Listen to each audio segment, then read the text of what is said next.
guys? Welcome to episode 54 of the Let's Talk Nerdy podcast. On this episode, we are talking Beetlejuice 2, Orcs Must Die, Deathtrap, SkateNationXL, and Splitgate 2. Jump in the line, rock your body in time. Okay, I believe you. Is it? It's not the Banana Boat song, is it? If I'm not back in 5 minutes, just wait longer. You are now tuned in to the Let's Talk Nerdy podcast. I love it when you talk nerdy to me.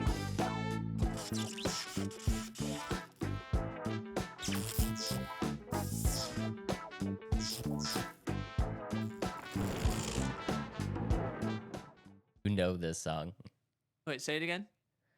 Jump in the line, rock your body in time. Okay, I believe you. I have no idea. Is it Dua Lipa? Shake, senora. Oh yeah, I just said Banana Boat song. Wait, is it that's the Banana Boat song? Yeah. What is the Banana Boat song? Or I don't know. What's it actually called? It's called Deo. Oh, Deo. no. Yeah, that one. The one from the Beetlejuice. Yeah. From Harry Belafonte. They have a different. It's called the Banana Song. Like it's the real name of the song and then Banana too. Is it? I believe so. We're counting it. You're getting that one. Woohoo! Let's go. Daylight come and I wanna go home. I got it. Funny thing about that song, it's one of those songs that I have been saying the wrong words to the song my entire life. I didn't realize it was jump in the line. I thought they were saying drop in the lime. Drop in Like the you know line. when you get a drink? Like Yeah. you get like a drink from the bar and they drop a lime in it? Yeah. I thought they were saying like drop in the lime. I mean, that would make rock sense, your I body guess. in time. You know what I mean? Like it's like a party song. Yeah, you know random other song. This is completely random, but do you know the All the Stars Are Closer? Like all the stars are closer. Yes. Like by Rihanna. Yeah. For whatever reason, I used to think that they said all the stars are kosher. And like it took me the longest time to figure that out. And another one for you. You know the Ariana Grande song? Is it Grande or Grandy? I say grande. Okay, Grande. I'm pretty sure it's Grandy. Like I think she's corrected everybody now. But anyways, you know, Thank You Next. Yes. Thank You Next. Next Yeah. time you listen to that song, think of bacon and eggs. Bacon eggs. I'm telling you, it's gonna change the way you listen to that song. It's so funny. I'll never be able to unhear it. Well, it's funny. I'll probably never hear that song again because I don't go out of my way to listen to it. But how have you been, man? What have you been up to? I know we took another break. I know work is crazy for me. Some days it's good. Some days, yeah. You know We what I took mean. another break, guys. It's okay. Yeah, yeah. But Yeah. how have you been, man? What have you been playing? What have you been watching? What have you been doing? A couple of you guys know, but not everybody knows. I'm actually going to be moving, so all of my stuff has been packed up. But I was just like looking through the PlayStation Store because I've packed up all my games, and then I was like, I'm bored. I want to play a game. So I was looking through like my PlayStation Store downloads of all the free games that I've kind of already downloaded, and for whatever reason, I just started playing Mafia. No idea why. Yeah, I don't think I've ever played a Mafia game, but It's not a great game by any means, but you know what? I kind of like, I'm going to be honest, I kind of miss games like that. Like there wasn't too much to it. You know what I mean? It was like do the mission, collect some stuff. There wasn't like, there was no side quests. There was no like long, intricate, like, but the missions were very basic. Drive to the spot, shoot a bunch of people, capture the truck full of stolen booze and get out of, like, I kind of miss games like that. I literally just flew through it. I miss the whole idea of like you buy a game, you're not knowing what you're gonna expect. You know what I mean? That's what I miss with games. Like now, like it's partially us too. Like we're going and diving into these games. Like this is what to expect. This is why it's gonna be good. This is why it's gonna be bad. But back in the day, like you didn't worry about that. You just bought the game based off the first trailer or the first cover, and you're like, "Yep, I'm gonna try it." But now, like, there's so much, and there's betas and all this stuff where you can try everything. I just miss going into games blind. Granted, there's some games where I do that, like Hitman. Like I went into that completely blind, didn't really know what to expect. But I just kind of miss that feeling of like, oh, I have no idea what this game's gonna be about, and either love it or hate it. And then just even if it's not great, just playing it anyway because you spent $60 on it and you can't take it back. Right, you just push through no matter what, or you break it in half because like this game is too bad. I don't want to ever touch it again. So. I've also done that too. Or after a while, I'm just going on random tangents right now, or ever put a CD in the microwave? Never. Oh, it Oh, makes you know what? I think I have. Did you like? I think I did this one time to make like coasters. They like crack up. It like yeah, fizzles up and stuff like that. yeah. And And then you so get like that like shattered look to it. exactly, I used to Yeah. do that with bad old games, and I broke a couple microwaves and never really told my parents why. So, mom, dad, if you're listening, that's how I did it. I threw CDs in the microwave all the time of old games, and but yeah. This Anyway, soup tastes like plastic. yeah. No, sometimes it like just completely fry the microwave and like not work. It Oh was damn. bad. Yeah. Um, so kids don't do that if you're listening at home, but it is cool to see you as you do it. So, but Do it in an old microwave. Give it a try yeah, at least once. yeah. See all It's the kind pretty of cool. colors. Tell your mom you're making a coaster for her. She'll Yeah, love it. exactly, exactly. But Yeah. What have you been up to, man? I've been Hopefully up to a something more lot. interesting. I've been up to a lot. Obviously, like I said, we took a week off for work. Work was kind of annoying me, so I just needed a mental like drain, you know. So that's what I did with that. I went and saw Deadpool, so we can do a little bit of Deadpool versus Wolverine soft review. We're not gonna spoil anything, but just kind of my initial thoughts. Have you seen it yet, Dave? I have not. Ooh, okay. So I won't like, spoil anything for anybody, but just kind of a little bit of a soft review. I finished Hitman 3. Let's go. It was really cool. I kind of got the hang of it by the. It's not very long. There's like 8 like missions. Hitman games are not very long. Yeah, and I think part of it is because of the replay value of where you can just go back and try it a different way and things like that. I think that's what really sells the game. Yeah, they want you to like go back and try different stuff. Yeah, exactly. And I will say though, so the final mission, I tried to throw an axe in the back of somebody's head, thinking that would give me like an achievement or like the extra like you know what I mean? Like if you kill somebody a certain way, it like shows it. Oh, you killed them this way. Yeah. And like you get that little box to unhighlight or it highlight, and it didn't do that. So I wasted all that time. I probably should just killed them the way they wanted me to, but no, I wanted to throw an axe in his head, hoping that it would give me something cool, but it did not. Next, or my last thing here, I've been playing Watch Dogs Legion. Going back, huh? Yeah, going back. Okay. I didn't beat it, and it was on sale, so I bought it. And then one more. Okay, I'm just rambling, Adam. Just quit talking, basically. But my last this thing is I what want a to say. podcast is. Ramble that's away, true. dude. That's true. But my final question is about the dentist. Okay. So I went to the dentist, and Yeah. I feel like some dentists, the personal mission is to make you feel bad about how you are taking care of your teeth. Because I swear, I am trying my hardest to keep my teeth clean. I'm flossing. I'm using my water pick. I'm going the full 2 minutes, 3 to 4 times a day. And so I sit down in this dentist chair, and they're like, "Oh, your teeth are looking really good." Not a minute more, they're like, "Oh, you have plaque right here. You're not doing a good job here. You could do better here." I'm like, "You literally just said my teeth are looking good, and now you're saying I'm not doing enough. How long are you brushing your teeth at a time?" I'm like, "Okay, I will spend 40 minutes brushing my teeth to make it look perfect for you guys next time, and still get hounded that I'm not doing a good enough job." Maybe they just don't maybe they just don't have a lot to talk about. You know, they're just trying to fill like dead air time. You know what I mean? No, the worst part is when you're at the dentist, they ask you a bunch of life questions like, "What are you doing for work? How's your day going?" I'm like, That's what I hate the most when the hygienist is like a talker and you're like, I don't know how you want me to answer these questions. You have that like thing that's like prying your mouth open, and then you have the little suction on the other side, and they're just like, how would you like me to answer this question? "Here, let me just take them out of my mouth and answer and put them back for you." Like, Right, like we should probably only do yes and no questions, and I will shake my head. that's the worst when they ask like questions that they want you to elaborate on. It's like, "What do you do for work?" "What do you do?" "It doesn't work, lady. Come on." And then she's very aggressive. She's poking my gums like really hard with her pick, and I did not like that. But other than that, my teeth are clean. I love clean teeth. Yeah, they do get very aggressive, and I love when they're like, you know, it's like this is a Hannibal Buress joke, I think, but he has this spot in his set where he says like how the dental hygienist is always yelling at him, saying like it's a bad thing when your gums bleed, and then he's like, yeah, but that's what happens when they're viciously attacked. Yeah, that is exactly right. And they always try to upsell you on everything. "Oh, here's the prescription toothpaste. Here's the fluoride." I'm like, do it because I feel like it's important to have, but at the same time, I don't need it every single time I come in. No. Yeah, that's what's kind of going on in my life in terms of dentistry and Deadpool and all that good stuff. So Soft review on Deadpool. Hit us with it. well, before I do, I'm going to play the Deadpool game after watching it. So sneak peek or sneak secret.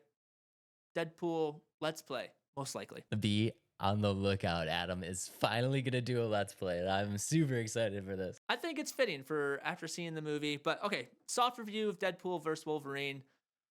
I know it is very loved by a lot of fans. Oh no. I'm gonna start it off by saying I did really enjoy the movie, but again, not spoiling anything.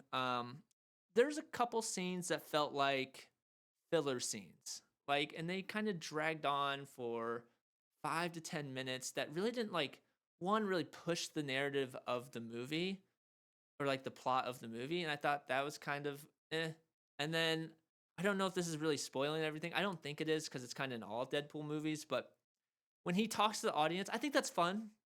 But I felt like that was overkill this movie. Here's the thing, right? So I think this might just kind of flip your whole viewpoint on Deadpool here. I don't honestly think of Deadpool as a superhero movie in the terms of like fitting in with the rest of the MCU. I actually think of Deadpool as more of a comedy than it is like a superhero action movie.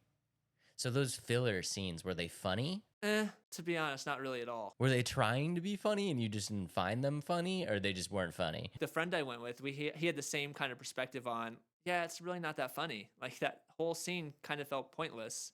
Damn, really? Yeah, and then like I feel like they killed a joke throughout the whole movie over and over and over.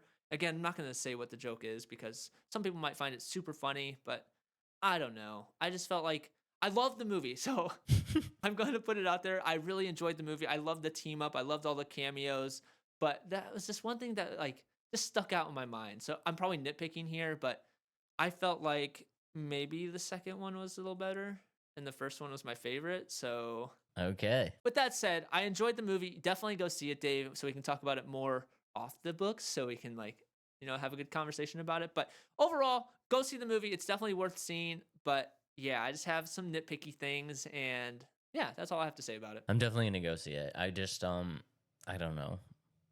Ryan Reynolds is one of those dudes that just like can do no wrong in my books. You know what I mean? I'm gonna love it. I just know I'm gonna love it. So yeah, let me step back a second.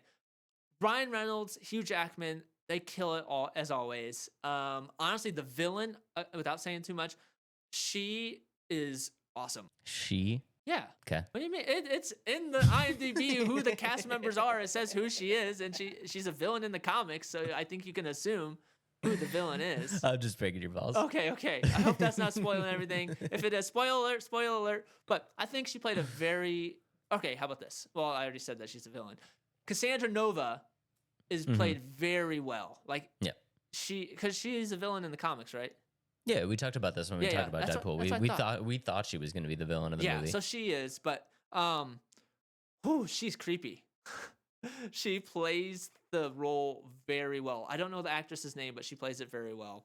But overall, I love the movie. I love the actors and how they played the characters, and I think it's definitely a great movie with my minor flaws in the movie, if that makes sense. Did you stay after the credits? I did. Did you watch the post-credit scene, obviously? Yes. Probably the funniest post-credit scene in all of movies. Wait, so you spoiled the post-credit movie scene for yourself? The post-credit scene got leaked. Oh, okay. Well, yeah, it got leaked. It and was I funny. watched it. So it's definitely really funny.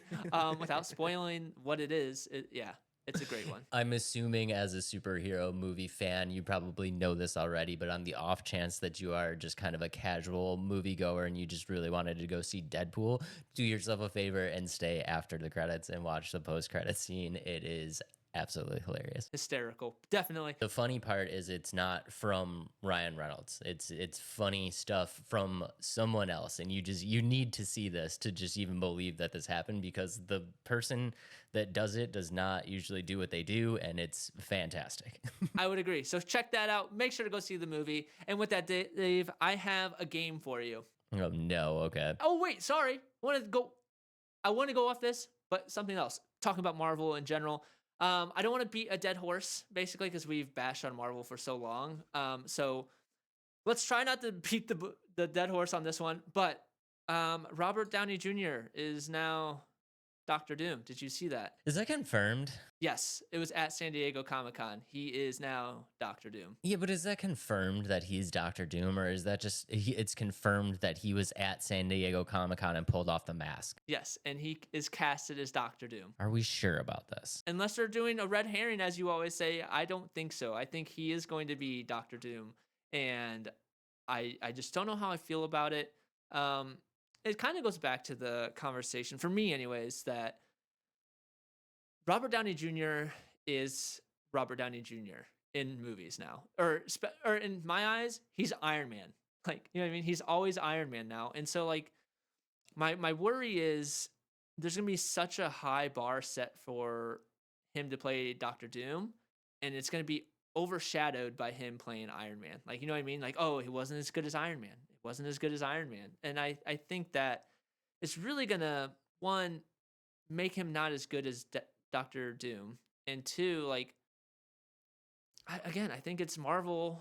Without going, if we've already talked about this 1,000 times, but like, I think Marvel's trying to push something that doesn't need to be pushed. I'm honestly just surrounded by confusion here. Number one, if Robert Downey Jr. wanted to come back into the MCU, why didn't he just come back as Iron Man? Probably because he doesn't want to do that anymore, and they probably offered him more money to play Doctor Doom. I have no idea the thought process on why they would pick him to play Doctor Doom, but didn't make sense to me. Secondly, there's the whole idea of it is a little strange to me because number one, and guys correct me if I'm wrong, but I'm pretty sure there is no story arc in the comics in which Tony Stark ever becomes Doctor Doom. I'm pretty sure. Like, I know a lot happens in comics, and there's some obscure stories out there, but I am pretty sure that there is no storyline out there that Tony Stark becomes Doctor Doom. So now you're kind of messing around with story, and then also it's like it's weird that they did this right after the release of the new Deadpool movie, because the new Deadpool movie, and again, not trying to give a lot of spoilers here, was kind of cleaning up some of that stuff where they had duplicate characters played by the same people or duplicate characters played by different people. And I feel like Deadpool did a lot of work to like kind of clean that all up. So it's like you have set characters as set people, and then they immediately after they clean it up, screw it up again and cast Robert Downey Jr. in this duplicate role. It doesn't make any sense to me. It doesn't make sense to me either. But I was just curious on what your thoughts were with it. It's like, me, I'm confused. Like you said, confusion. And my biggest question is why? Like, I feel like there could have been such a better not saying better actor, such a different choice that would have been just as good as Robert Downey Jr., if not better, in the Doctor Doom place. And I just don't understand. But we'll find out more as it comes out. But I don't know. Let us know your thoughts on it too. But really, I'm confused. I think the only thing they could possibly be thinking is just like they saw the hype of Hugh Jackman coming back as Wolverine and like just want to kind of try to replicate that same success, but they did it all wrong. Like it's not the same. Yeah, he came back as Wolverine, like as the character he like everybody grew up with and everybody loved. And yeah, the multiverse. I know I'm not a huge fan of everything that they do in the multiverse, but it worked for the Deadpool versus Wolverine and everything like that. But for this, it's not working for me yet. I'm not saying like my opinion won't change, but as of right now, it's why and not working for me. It's very strange, guys. If you guys have any insights or any ideas of why exactly they're doing this, drop them down in the comments. I'd love to hear them. To me, it makes zero sense. And I'm going to be honest, I'm not even really excited for it. I know a lot of people were excited. I'm not. I think the only thing that can happen here is that things get ruined. I think the ceiling is incredibly low, and I think the floor is at the point where it can literally drop out. You know what I mean? Like this is not a risk or reward situation. This is all risk. I would agree. Am I going to see it? Most definitely, because again, I'm a sucker and I'll spend my money on this kind of stuff all the time. But we talked about it. Marvel is squeezing the orange to get the juice out, and what better way to do that than bringing back one of the best actors in the Marvel Cinematic Universe than Robert Downey Jr. Break open your wallets, people. Mm-hmm. Exactly. But with that, going off of like Avengers and the Deadpool bringing all these cameos and stuff like that, Dave, You have $15 here, okay, Oh God. Okay. to Here we build go. the ultimate Avenger team. We have Let's 4 go. different groups. So Okay. $15 to build the ultimate Avengers team. And are you ready, Dave? You know what's funny? Yeah. I was gonna tell you we should do this. Oh, yeah? Yeah. Look at that. Great minds think alike. Yeah, I was So- gonna tell you we should do this. Okay. 4 groups. I Ready am for ready. group 1? 4 groups, yes. All right. For $5, you have the Hulk. $4, you have Ghost Rider. $3, you have Gambit. $2, Iron Fist. And $1, Agent Coulson. Give me Gambit for $3. $3? Yeah, give me $3 on Gambit. Okay. Your next group, Dave. $5 Wolverine. $4 Spider-Man. $3 Ant-Man. $2 Elektra. And $1 Hawkeye. It's a tough choice. Yeah, this is tough. Yeah. Oh no. If I do it though, it's gonna put me at $8. Yep. I think I can make it through. Give me Wolverine. I Okay, can make so it through. I You're can at make it through. $8 now. Yep. Okay, I I got like it. $7 left. $8 left. Or no, yeah, 7. You're right. I know my math. 7 left. All right, third group. You have Deadpool at $5, Storm at $4, Moon Knight at $3, Daredevil at $2, and Nick Fury at $1. For real? Give me Daredevil at $2. Let's go. Okay, you're at $10 here. Last group. You have Thor at $5, Blade at $4, Venom at $3, Miss Marvel at $2, and $1 Happy Hogan. I'm not going to use all the money. What are you picking? I don't know. Blade's super dope, but Venom's just such a stronger person. Give me Venom. Venom it is. Okay, Yeah, so give me Venom. so that leaves you with $2, Dave, right? Let's go. So with that, we have to buy a villain. That you have to buy fight. a $2 villain. Yeah, so here's your villains of choice. So you have $2 to either buy, or so if you had $5 at this point, you would have had 10 Hydra agents at $5. Okay. $4, you would have had Kingpin. Okay. $3, you would have had MODOK.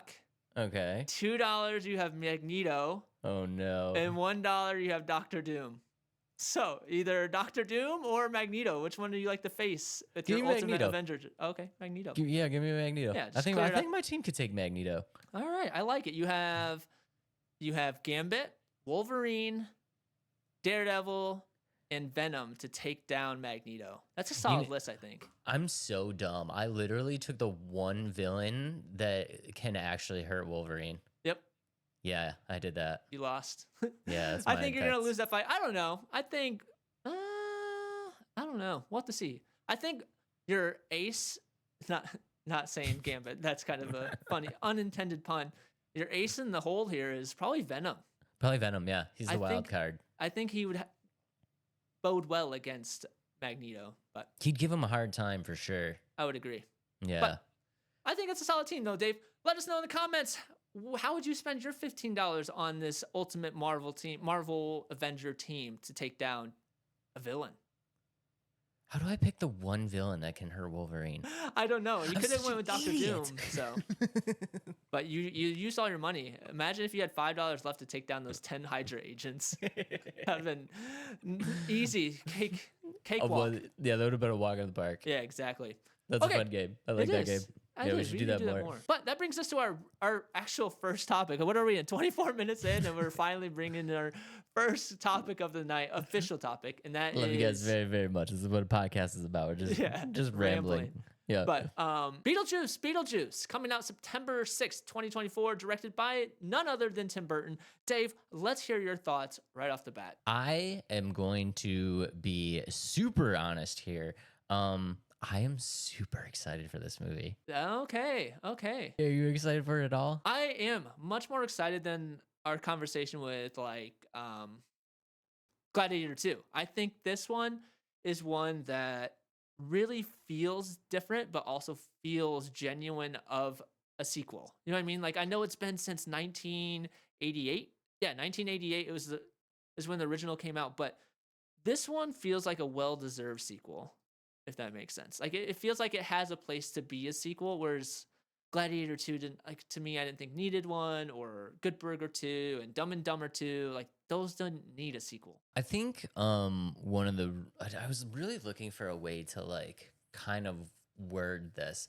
I think this sequel, and again, guys, we're just going off the trailer because it's all we really got. But I think this sequel is not only ones that fans have been asking for a really long time, but the people behind the movie have really wanted to do this for a long time. So I don't think this was like, I don't know, it doesn't feel like one of those like, hey, let's just do a part 2 of this movie and throw everything together. Like these people have really, really wanted this movie to come together, and the fans really, really wanted this movie to come together too.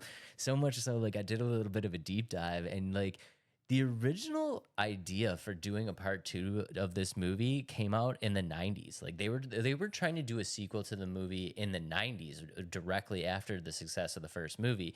And I'm honestly kind of glad that they didn't do it, because the original idea for a part 2, can you guess the name of the original part 2 idea? No, what is it? Beetlejuice Goes Hawaiian. Oh dear. Yeah, I'm glad it didn't happen. In this script, the Dietz family opens a resort on Hawaii, on haunted grounds, and Beetlejuice reigns havoc in Hawaii. Yeah, I'm glad that is not the case with this one. But I mean, they've been trying to do this for a really long time. So again, they tried again in 2010. In 2010, they had a script working. They scrapped that script. They tried again in 2017. They also scrapped that script. So I mean, this has been literally, 35 years in the making. Since the early 90s, they've been trying to do a part 2 of this movie.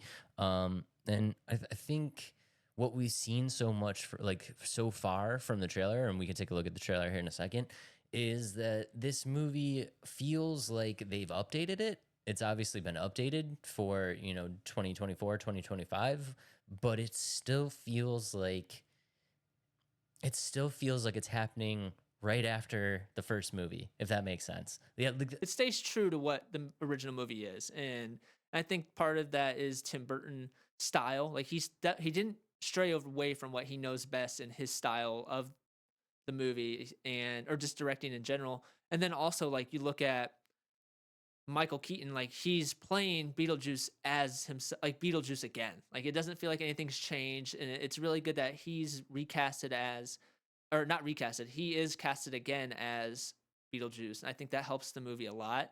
And there aside from Jenna Ortega, there's really not anybody brand new aside from Monica Bellucci. Is that how you say her name?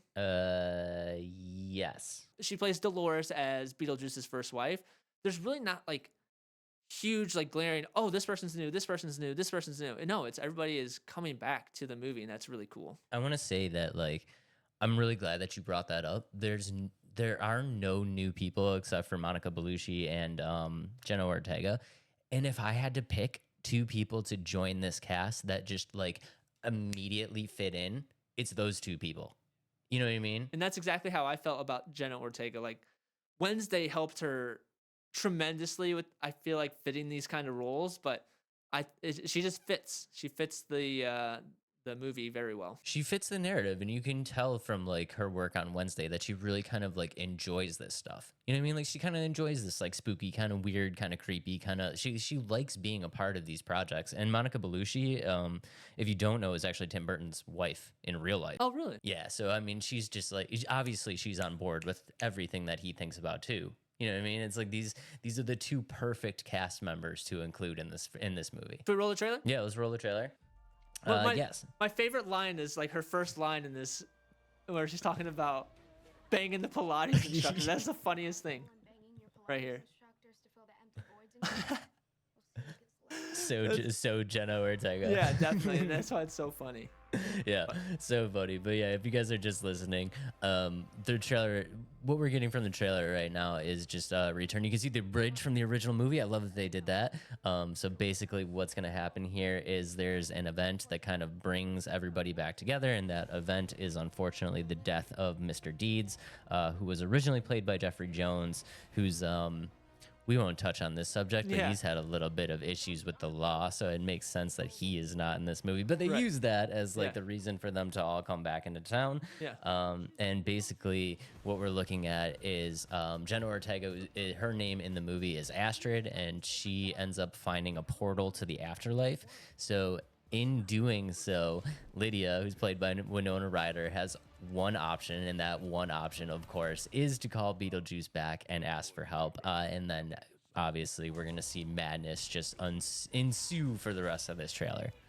Definitely. And I like the hand there. It kind of reminds me of, like, you know what I mean? It's like a testament to... Thing from the Addams Family. Yeah, yep, Yeah. exactly. So that's Yeah. kind of funny there.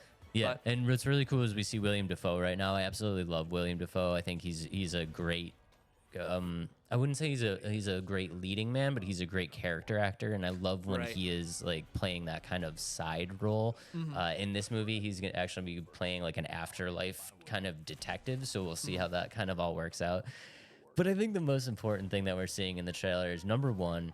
We talked about it before. The style, the Tim Burton style of this movie is obviously very prevalent. And the most important thing, and I think the question that everybody was really wondering is, after 35 years, can Michael Keaton bring this role back to life and be Beetlejuice? And from everything that we've seen in this trailer, I feel like he's taken no time off. Like he's literally acting like how he would act if this was the Beetlejuice movie in the 90s. It's like he never forgot how to play this character, and I think for me that's the most exciting part. and I think that's just how Michael Keaton is. Like, he was the same way in The Flash. Like, granted, I didn't really like the movie, but he played the Michael Keaton Batman very well. And I saw one of the comments, it said, "Hey, do you want to see me play Beetlejuice and Batman?" And this is like 1988. And then in 2024, want to see me do it again? And like, it's just funny. Like, that's the kind of actor he is, where he can reprise his roles and not, like, nobody will think twice about it. Like, he is an actor that can do that in such a good way. And that's why I'm, again, really excited about this movie. And I think there's gonna be a lot of Easter eggs in this movie too. 100% a lot of Easter eggs in this movie. So we've already seen the worms, like we've seen the portals, we saw the shrunken head dudes, like everything that you want to see, we've kind of like seen glimpses of it in the trailer. And I think number one, and I don't know, some people might not be super excited about this. I think the story, the actual plot of the story, it doesn't feel like it's going to be too intricate. But I think when you're reprising a franchise from 35 years ago, it's probably the safest bet. Is like the Right. movie itself doesn't have to have a lot of like depth. I mean, there obviously has to be something going on, but like don't overdo it. Like, don't make it too crazy. And Tim Burton's really good at this. He doesn't really ever make the story of the movie super crazy. It's more of the setting and the aspects of the movie that are super crazy. Yeah, which is it's his style. Yeah, that's his style. You know what I mean? And I think that was a solid choice. So it's kind of interesting to me that, yeah, like you said, like Michael Keaton he's just one of those dudes where it's like he took no time off. It just feels like he just always takes no time off. Kind of going off the plot a little bit more. Like you said, I don't think it's gonna be crazy in depth. But I think it's gonna have a little bit more substance than that maybe you think. But my theory of how this movie is gonna go is Dolores, or dang it, Monica Bellucci. Is that how you say her name? Okay, Monica Bellucci, or Dolores, Beetlejuice's first wife, is either one trying to kill Beetlejuice or something like that. That's my first thought. Or, and like, so the plot also says in the description, it says that they're trying to not save the world. I don't know. I think that Monica's or Dolores is trying to bring in the afterlife and the real life together, and like, you know what I mean, like blend them together in an evil way, but also trying to take down or like get back at Beetlejuice. And then like a side story is like all Lydia wants to do is save her daughter, and like in doing that, like I think Beetlejuice is like, I'll help you save your daughter if you marry me again, or like marry me because you see her in the red dress. That's a good, that's a good I don't know call. if you saw in the trailer, there's a spot in the trailer where she's in the red dress. That's Adam just nailed it, guys. Adam just nailed it. I don't know if that's actually how it's gonna go. It's probably just, again, a red herring that she's in the red dress, and it's like maybe it's just like a flashback, or they're like in a scene where they're going back and forth and like it just appears on her. I don't know. I'm curious to see if another trailer comes out because I don't know if you guys saw the original trailer, but in the original trailer, Adam, did you watch the original I trailer? did, yep. Yeah, in the original trailer, didn't it kind of like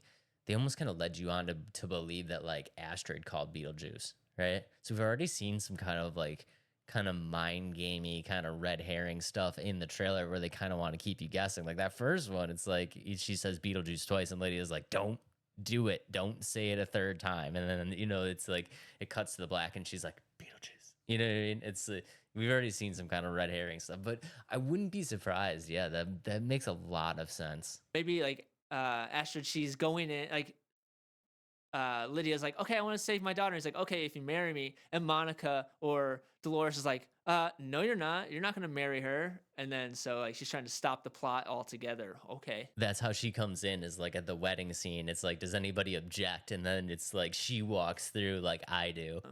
We'll see what happens. But overall, very excited. I'm excited to see Tim Burton stick to the style. I'm excited to see Michael Keaton reprise his role, and Lydia for that matter, as well. So yeah, Winona Ryder. I'm so bad with names. It's fine. It's all Winona. good. Yeah, so Winona Ryder obviously is Lydia. Jenny Ortega is new. She's Astrid. William Dafoe, we already talked about.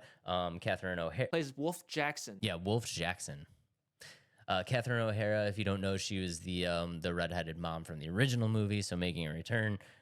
Yeah, and just super excited for this movie, man. Tim Burton is back, obviously. One big thing here that not a lot of people are talking about, Danny Elfman is back to do the music, which I absolutely love. Danny Elfman and Tim Burton have worked together forever. He's one of my favorite composers for like film scores. Obviously, did the original Batman with Tim Burton. He did the original Beetlejuice movie, so the music's going to be on point.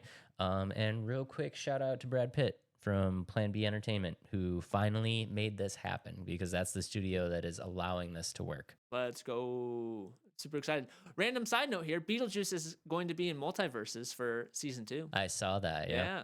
And Yeah. Samurai Jack has been just added too. So Samurai Jack is broken, huh? yeah. He is, but I've seen people losing their shit. The Samurai Yeah. Jack is broken. he's got this move that just boom, boom, boom, boom, and like hits every single time, and then I don't know. That's everything I've seen is Samurai Jack is breaking the game. Yeah, that's how it is though when they introduce new characters, and it goes through patches and balancing and all that stuff. But overall, let's just not talk about multiverses because we're moving on about this movie. Overall, super excited about this movie. Can't wait for September 6th to roll around. Coming up quick. September 6th coming up quick is going to be sweet. Give it a shot. If you guys are a fan of the original series, you're a fan of Michael Keaton, you're a fan of the original Beetlejuice movie, give it a shot. I think it's going to be sick. Let us know in the comments if you're excited. So this is a sequel that has been talked about for many, many years, Dave, and might be one of the best sequels going to be made in recent time or ever. So I think it's time to do a draft of the best movie sequels ever. Flip that coin. You go first. Let's go. Introduce it. I'm super excited now. Ladies and gentlemen, this is a draft of the best movie sequels of all time. If Adam takes my first pick, I will walk. My very first pick, I think there's only one place for me to go, and that is Batman: The Dark Knight. Dave quits. Taking applications for co-hosts of Let's Talk Nerdy podcast. I win. Unacceptable. I win. Unacceptable. There's no other place to go like that. This supporting character in I don't remember his name. Just kidding. I know his name. What's his name, Dave? Say it. Say it. I don't want to say it. Yeah, because I win. That's ridiculous. Heath Ledger. I'll say it for you. All right, since Adam took the best movie ever created, I'm going to go with. Bro, how do I drop a? How do you follow up a banger like that? Yeah, you can't. Well, actually, you can because I got some good ones on here still. All right, I'm going with my second pick then. We're going to Empire Strikes Back. Ooh, okay. Empire Strikes Back. Yeah, I think it had to be on the list. It has to be on the list. It's one of the greatest sequels of all time. A New Hope's great. Empire Strikes Back is better. Yeah, The Dark Knight, New Hope, or sorry, Empire Strikes Back. You said New Hope, but that's kind of where it's at for me. way No, down no, here, Dave. yeah, no, no, go Yeah. ahead, go ahead, rub it in. No, It's it's okay. a huge skill gap there, you know. I mean, it's fine. I wouldn't rub it in on you, but that's okay. No, that's your shoot. Sorry, Dave. All right, my second pick. I am going with Toy Story 2. That's a good pick. I think, again, childhood and then just the hype behind all those movies. I love Toy Story, and I love Toy Story 2. I haven't seen the most recent one. I don't think I've seen 4 or 3. No, I've definitely seen 3. I don't think I've seen 4. No, it's a good pick. Yeah. Okay, next up on my list, there's only one place to go, and that is a little Hasta la Vista, baby, Terminator 2. Terminator 2. Great. I love Terminator 2. Yeah. Terminator 1 is good, but T2 is better. I would agree. The roles are flipped. Arnold's the good guy now. The Yeah. T-1000, Yeah. come on. It's a great pick. Great pick. Yeah, thank you. I appreciate that. My third pick here is I'm kind of going different movies, I think. I have some good ones that I don't think you're going to take, so I'm just throwing these out there right now. But Okay. my third pick is Shrek 2. That's a good pick. Yeah. They're so fun. The Shrek movies in general are always so fun. And the spin-off movies and TV shows are always so good. But Shrek 2. That's good. That's good. Yeah, that's a good pick. Mhm. All right. Next up on my list. You know what? You took one. I'm gonna take one too. I'm gonna take Batman Returns. Good idea. Yeah, Good no, I idea. had to do it. Yeah. I love the original Batman. Don't get me wrong. It's a fantastic movie. Jack Nicholson killed it. I'm just saying, like Danny DeVito, Yeah. Michelle Pfeiffer. You know Yeah. what I mean? I don't know. Yeah. Batman Returns is pretty sick. Yeah, I would agree. Yeah. But okay. My fourth pick. Yep. So I have so many good ones here. Oh man. I think I'm gonna do a more recent one. So my fourth pick is Deadpool 2.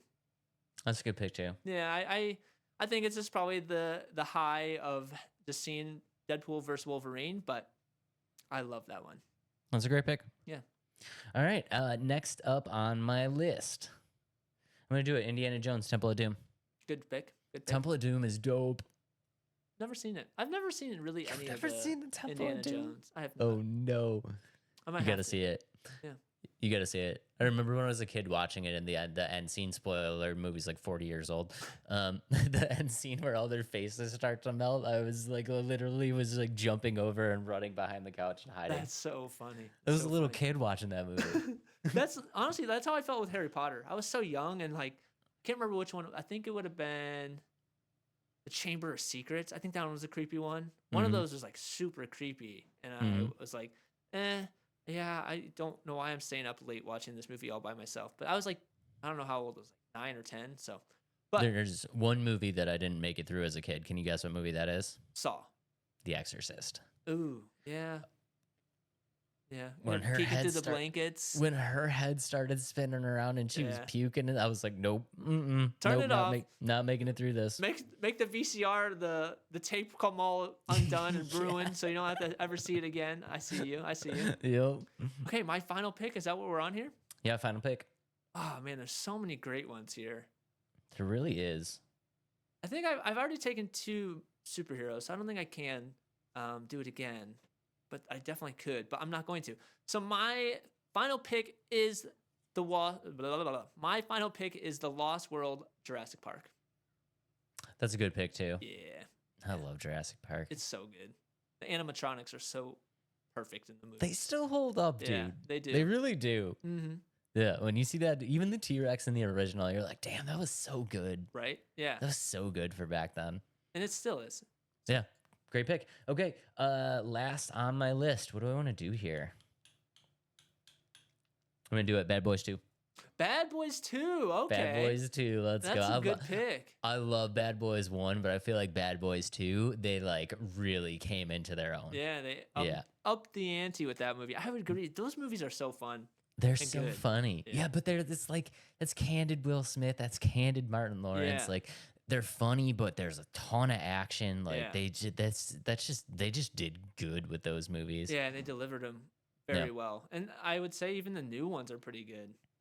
Like Yeah, not my even the new favorite. ones. Yeah. Not but no, not my favorite, but they're still fairly good. yeah, I agree. All right, some honorable mentions here. I have a lot actually. Guardians of the Galaxy 2, Dawn of the Planet of the Apes, Spider-Man 2, Tobey Maguire version, Logan, Men in Black 2, and I have 1,000 more, but that's where I'm gonna kind of keep it. Yeah. Okay, I got I actually do have Chamber of Secrets on here because I Oh, that's thought funny. like the that one was where they kind of started turning like I don't Harry Potter fans, I'm sorry, but the first ever Harry Potter movie is very childish, and I feel like Chamber of Secrets, they were kind of like, okay, there's more people interested in this than just children, and they made it Right. less like a kids movie. So Yeah. that deserved to be on the list. Aliens, the follow up to Alien, of course. Back to the Future 2 with the hoverboard scene. Mm-hmm. The You have one of those? the introduction of the hoverboard, Yep. and yeah, Godfather 2. It's got to be on the list. So many. Let us know in the comments which should have made the list. What makes your list of the best movie sequels ever? There's just too many to count of great, solid movie franchises. So We're gonna catch a lot of slack for not putting the Godfather 2 on the list. Yeah. It's number one on every single person's list. Yeah. We didn't do it because you Yeah. know what? If you guys wanted chalk, that's boring. Yeah. Okay, and it's boring. Right. We want to have our own opinion so everybody can kind of hate on it. That's why we do this. But okay, moving on to our next game. Moving on. Orcs Must Die, Deathtrap, made by Robot Entertainment, coming out Q1 2025. Dave, have you ever played the Orcs Must Die game? I have not, but you know what this reminds me of? Do you know when you were a kid and you would spend hours just like setting up a bunch of little toys, and then in like 30 seconds you would like start playing and just destroy everything? That's what this reminds me. That kind of, yeah, I can kind of see that. It also kind of reminds me of Small Soldiers, the movie. Yeah. Yeah, kind of how they kind of, it's the soldiers versus the, or what are they? There's some species and anyway, but Yeah, like the alien robot. Yeah, the alien guys. yeah, exactly. But I honestly had never heard of Orcs Must Die until I saw the trailer for this.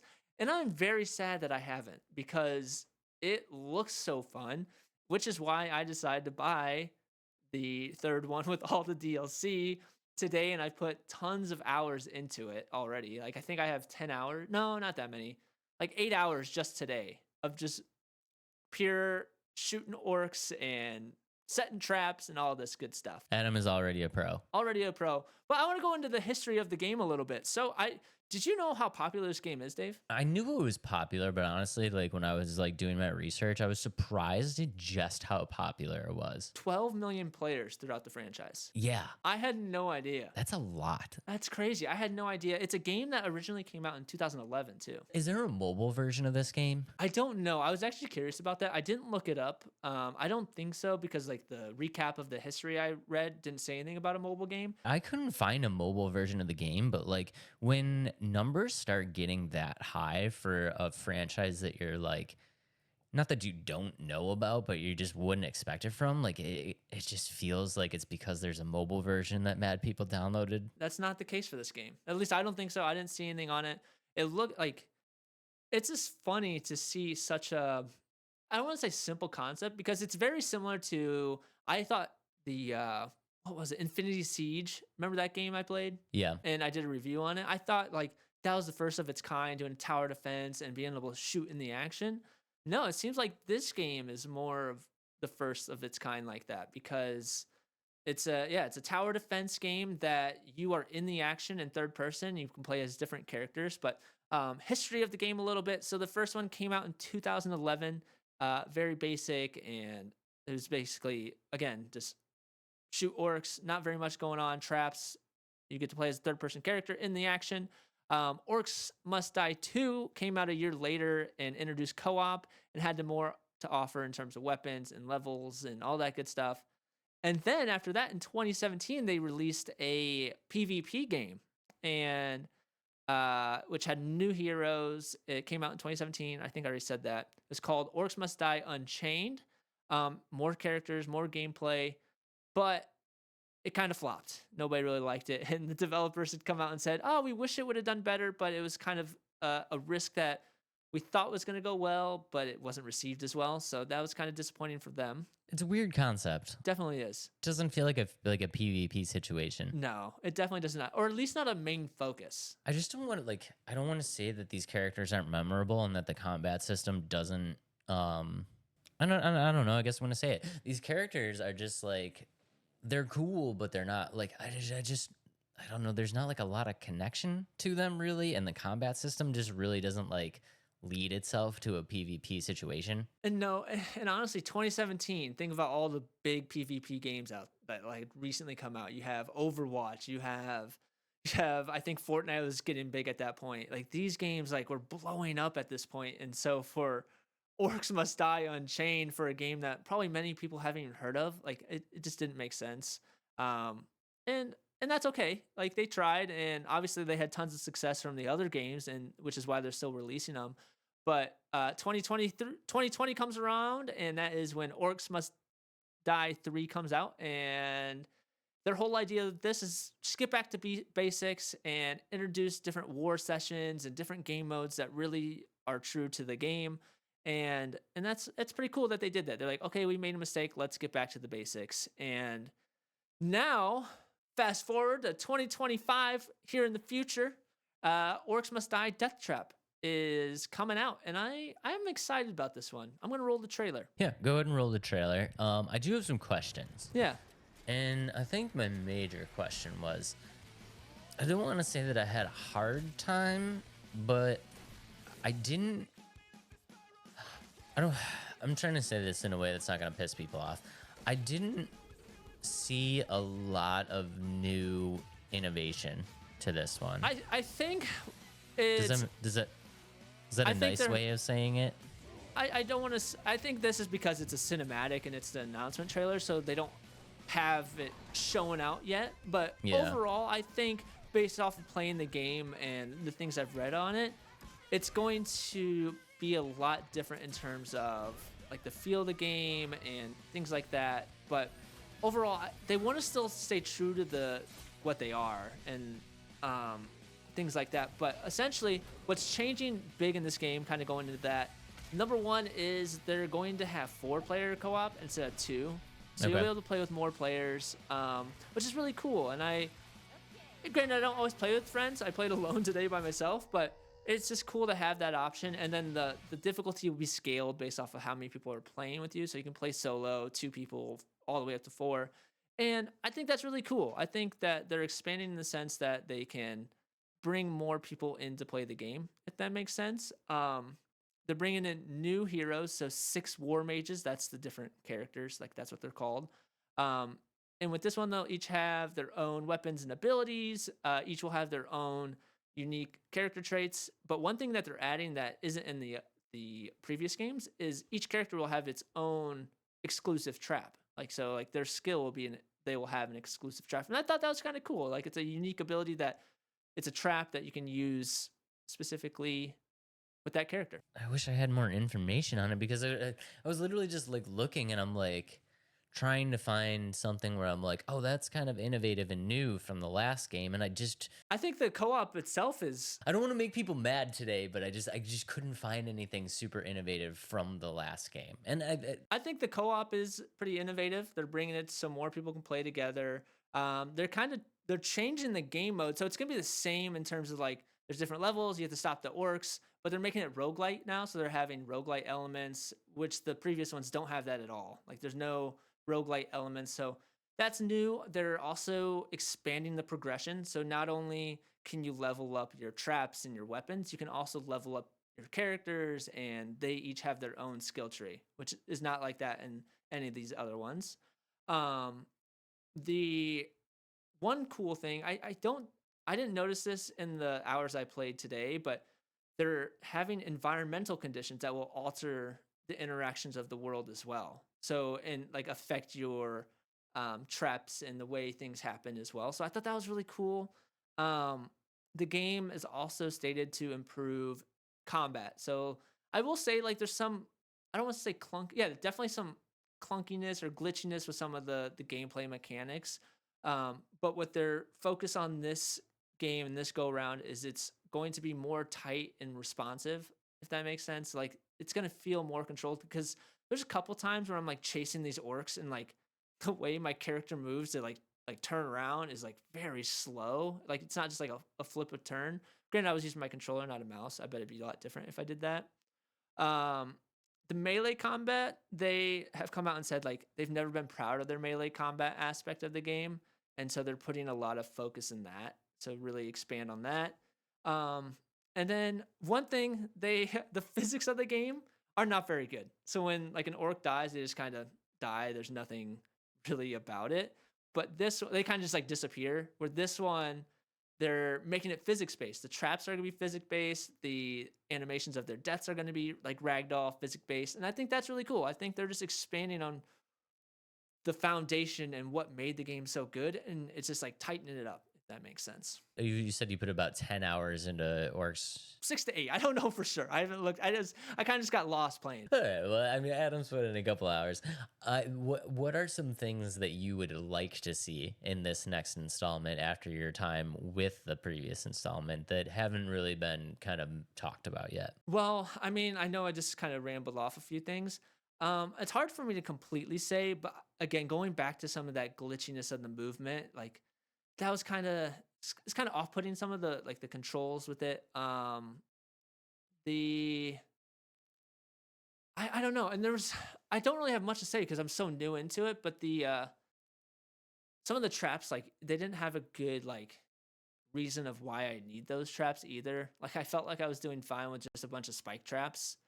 So granted, very early on, so maybe I'm just not to the hard hordes of the orcs yet, or maybe I'm not on a hard enough difficulty where I should be using more than the spike traps, but that's basically all I used is just a bunch of spike traps and I would do just fine. I think the combat could definitely be more like reworked to be more smooth. But that's kind of, again, I'm very new into it, so I don't have like a huge opinion on it yet, except for I'm excited for this one. I wish I had like. If you're not excited about it, you just gotta say I'm not excited about this one, or this game isn't intriguing to me. Like that's the. I'm not excited about it. I'm just I don't know how long do you think that you're gonna play this game before you're kind of over it? Oh, a lot. You think a lot? Yeah, I'm ready to jump back in like right now. Okay, all right. Yeah, I don't know. I love these types of games, and that's like when I played Outpost Infinity Siege. I put 30 hours into that game. Well, granted, because it was slow moving, and I just wanted to see how things went. But I love the idea of that kind of tower defense game, and that's the same way with this game. I'm gonna put a ton of hours in this game. It's got a story mode. I don't know. Yeah, I'm guessing it's gonna have a story mode with the roguelike elements as well. And that's kind of what I'm pushing through. It's got a story. I'm gonna push through at least all the levels, and there's different game modes that I'll be able to try, and hopefully I can convince a couple of my friends to play it, and it's just gonna hold my attention for a while. And these games aren't expensive. Like I just bought this one. I don't know how much they are not on sale, but I bought the DLC and everything for $8. Like the full game DLC for $8. Yeah, no, not super expensive. I don't know. I just like I love tower defense. Don't get me wrong. I love tower defense. I find myself just like I don't know. I just find myself losing it faster. You know what I mean? Are you saying like in tower defense in general, like you can't play them very long, or this one specifically? I just like the interest level like in the beginning is like all time high when I play tower defense, and then most like with most games my interest level, like if I'm into it, my interest level is super high and then it starts to wane, right? My interest level with tower defense games, I don't know, for whatever reason, it's just like all time high and then it falls off a freaking cliff. Like I'm just like it just gets to the point where it's so grindy and like I'm just so repetitive that I'm just like, this is awesome, this is awesome, this is awesome. I'm never touching this again. I mean, yeah, I guess. And that's kind of the same argument you have with playing Call of Duty and first person shooter like games like that. It's always the same. But for me, like those games can hold my attention forever because I just want to get better, go farther, you know what I mean? It's like World at War Zombies. Like I just want to push it as far as I can, push it to the limits, and that's kind of how I like to play my games. It's like, what can I do to keep getting better?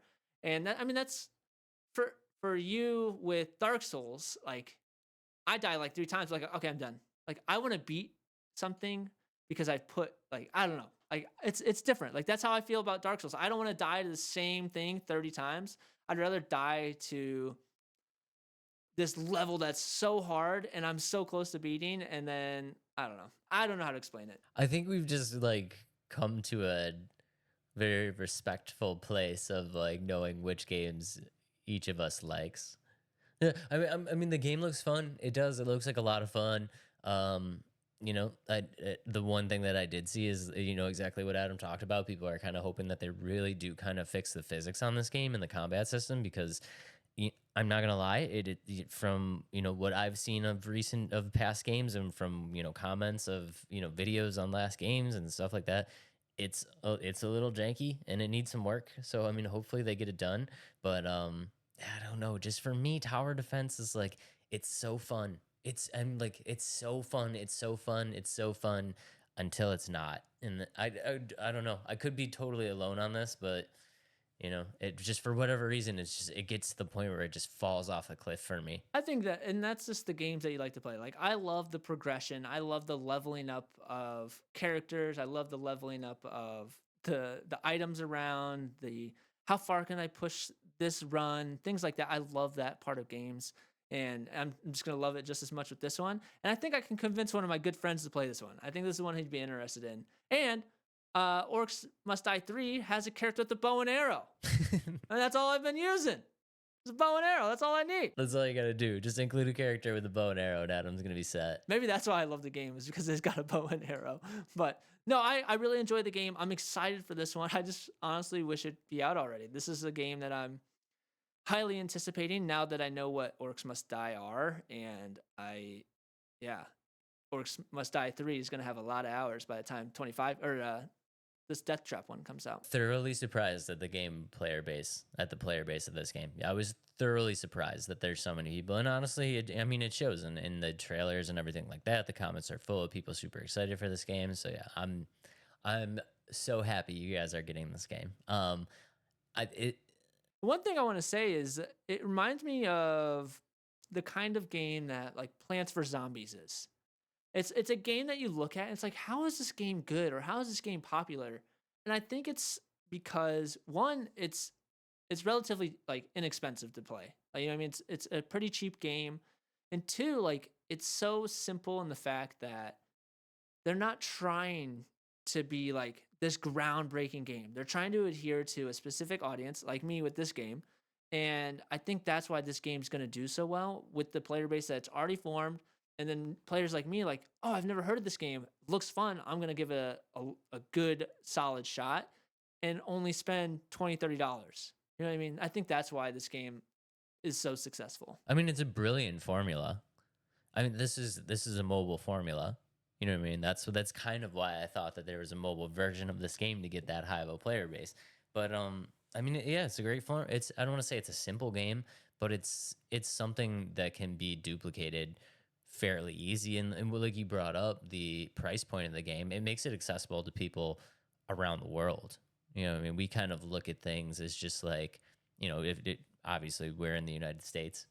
So we kind of look at stuff on like a United States level, right? But if you look at like, if you look at other countries, like $70 or $70 US in some countries is like, that's never happening. Like nobody is paying $70 US for a game. You know what I mean? Especially like this. So like, it gives it the accessibility. It makes sense why the player base is super high. I'm excited. People are excited for it. I really am. It's unfortunately not going to be one that's on my radar. I mean, maybe based on cost, if Adam, absolutely loves it, I might grab it. I might grab it just to kind of hang out with Adam and jam out for a little bit. So yeah, I'm excited that you guys are excited for it. Just for me, not for you. Might pass on it. Double thumbs up for me. I'm excited about this one. But let us know in the comments below. Is this a game that you're excited about? Have you played the ones in the past? And yeah, I'd like to know because I'm excited. And with that said, Dave, this game's very popular, right? Super popular. I'm going to be the one that takes all the heat on these comments. I'm so ready for it. Good. With that said, Dave, it's well received by a lot of people and probably has a good ranking, right? Like good rating on it. Yeah. Yeah. So let's see where this is going, and I am so nervous right now. We're gonna play which game has the higher Metacritic score. Oh God. Okay. All right. Ready? Ready. I have 10 scenarios here. Okay. Which game has the higher Metacritic score? Yes. Okay. You know what Metacritic is, right? Yeah, I do. Okay, good. Okay. All right. Started off with the bangers. GTA 5 versus GTA 4. It's got to be 5. It is not. No way. GTA 5 has a Metacritic rating of 97, and GTA 4 has a Metacritic rating of 98. No way. Yeah, isn't That's that crazy. Yeah. You know what? It's probably just like I was thinking the exact opposite. Probably has to do with the shelf life. GTA 4 didn't last nearly as long as GTA 5 has, so it's probably. I was thinking it had more time for people to positively review it, but Right. it probably realistically means that there's been more time for people to negatively review it. Right. Probably. Yeah, I screwed up. Yeah. God dang it. Okay. Let's move on to the next one. It's gonna be a PlayStation versus Xbox version here. Halo 3 versus Little Big Planet. I gotta go Little Big Planet. Halo You were 3 right. is Halo 3 was huge, but Little Big Planet was like revolutionary. Yeah, Little Big And Planet was 95 and Halo 3 is 94. Yeah, and it was like a launch title for the PS3. Yeah. Yep, Yeah. exactly. Okay. Okay. This one's going to tug at your heartstrings a little bit. Dark Souls 3 versus Bloodborne. It's gonna be DS3, but it should really be Bloodborne. It is, in fact, Bloodborne. It is Bloodborne. Yeah, Bloodborne has a 92 and Dark Souls 3 has an 89. Ridiculously low, people. Yeah. Ridiculously low. Those should be 99, 98. That's funny. Okay, now going to two of our most disappointing games that we both have had recently. Not both. One of us had both these games, and you had the other one. Saints Row reboot versus Gotham Knights. Oh God. I'm gonna go with Gotham Knights just because it was actually playable. Not that it was good by any means, but it was just actually playable. Where Saints Row was just like, you can't even. This doesn't even work. Yeah. That is correct. Gotham Knights has a 67 and Saints Row is a 61. Incredibly high for both of those. I do not agree with either of those scores either. Okay, the original Hitman versus Arkham Knight. Ooh, this is gonna be tough. I'm not gonna lie, guys. Arkham Knight is a better game, but I think Hitman's got it. Nope. Arkham Knight is an should've just 87 went and with my Hitman gut. is 84. I should have just went with my gut. All right, ready to go to the racing well? Okay, let's do it. Forza 5 versus Gran Turismo 7. Ooh. I gotta go Gran Turismo 7. It's a better game. Nope. Good lord, dude. I suck at this. Forza Horizon 5 is a 92. Gran Turismo is 87. I don't know, dude. It's a better game. I suck at this. Okay, two really bad games again here. Marvel's Avengers versus The Amazing Spider-Man 2. Like the game based off the movie. Okay. It's gotta be Spider-Man 2. Not a chance. Get out of here, really? Marvel's Avengers is a 67, way too high, versus the Spider-Man is 49. Spider-Man wasn't that terrible, it was awful. dude. The Amazing was- Spider-Man 2 game was god awful. It wasn't. It was awful. It was fine. No, it wasn't. It was You must have still. not played it. It was still more fun than going to the has-been Comic-Con of Avengers. I suppose, but Yeah, that game was awful. they both should have been 49. Yeah. Okay, moving on. Going some retro here. Mario 64 versus Legend of Zelda Ocarina of Time. Pulling at your heartstrings again. It's got to be Ocarina. It sure is. It is a 99. Let's go. Versus Mario is 64. Mario 64 is 85. Yeah, it's got to be up there. Mm-hmm. Yeah. All right, two more here. This is going to be a long segment. So, Hollow Knight versus Cuphead. Oh no. Mm-hmm. Oh, I'm sorry, guys. Cuphead's the better game. Hollow Knight's gonna win it, but Cuphead's the better game. Hollow Knight is a 90 and Cuphead is an 86. People love Hollow Knight. Yeah. I get it. It's a great game, but Cuphead's better. Okay.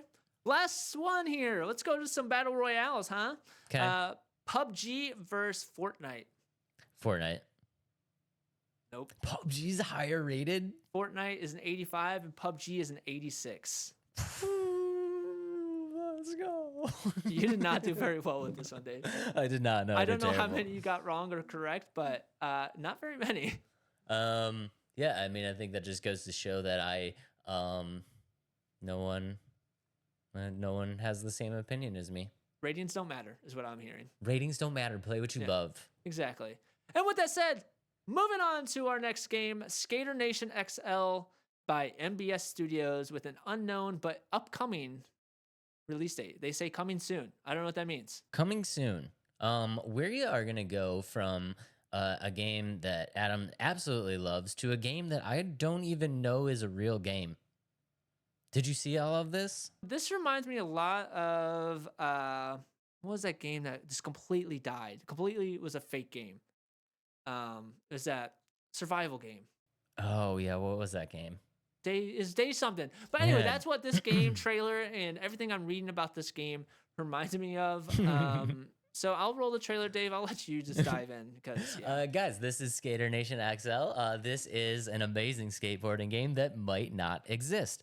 But okay, so real quick, let's just. I want to see why we brought this to the table. But if you guys are just listening right now, what we're looking at, it looks pretty incredible, right? Doesn't it look really cool?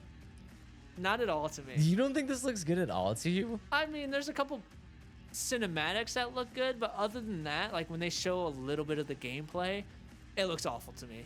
And So- I think the music choice they picked was really bad. This whole game looks bad to me.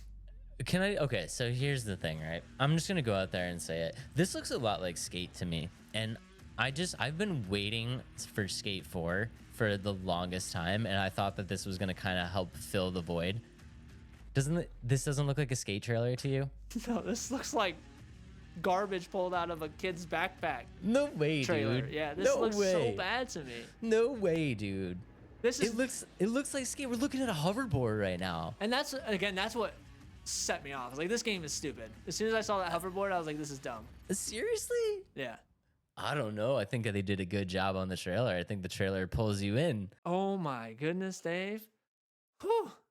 This might be the biggest hot take I think you've had. Seriously. I don't know if it's a hot take. I think it looks awful.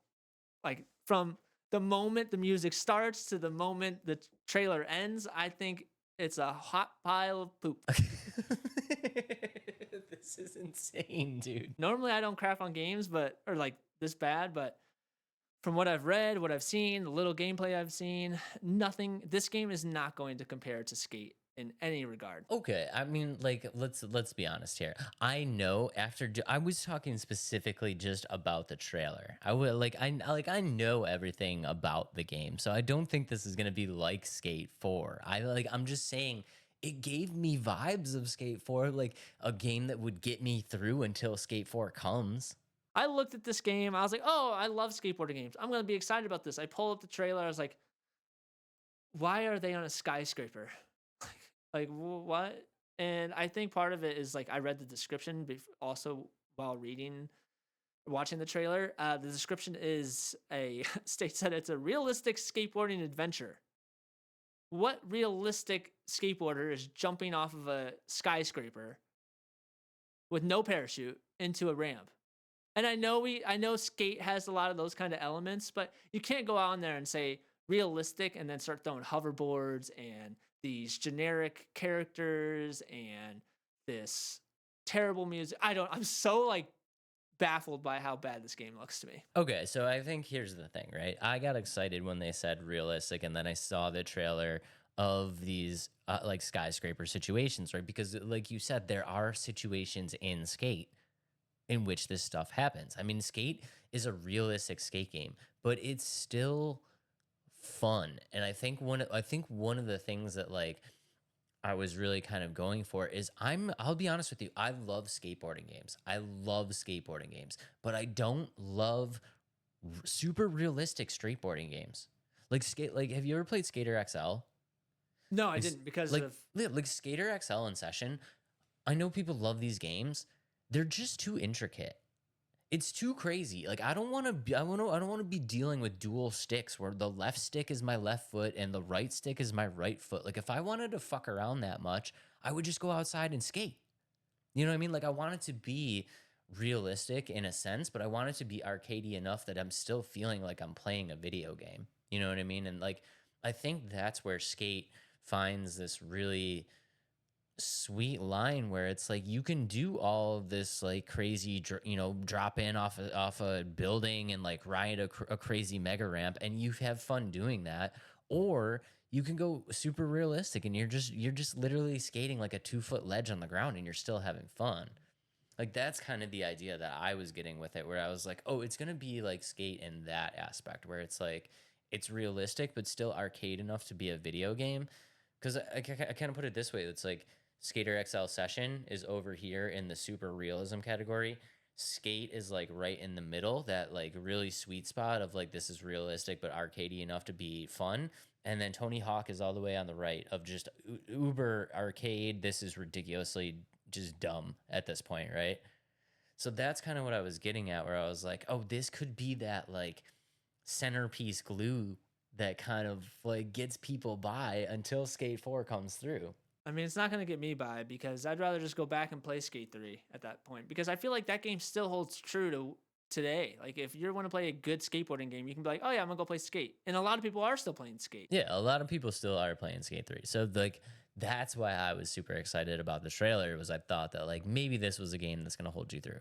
Now, jump ahead to all the research that I've done. That is not the case. So I know I just viciously defended the trailer, but that's why I kind of brought this to the table of what I thought it was going to be. And I thought it was important to explain that, because I think there's a lot of people out there that think that way. Like this is going to be kind of a Skate game that's going to hold you through until Skate comes. But if you really, really look into this game, like I said in the beginning, I'm not even sure if this is really a game. Adam, do you think this is actually a game? I don't believe it's going to be I a don't game. think it's actually a Or game I think either. it's going to be a game very similar to the release of the day before. I can't remember the name of that game. It's going to drive me nuts.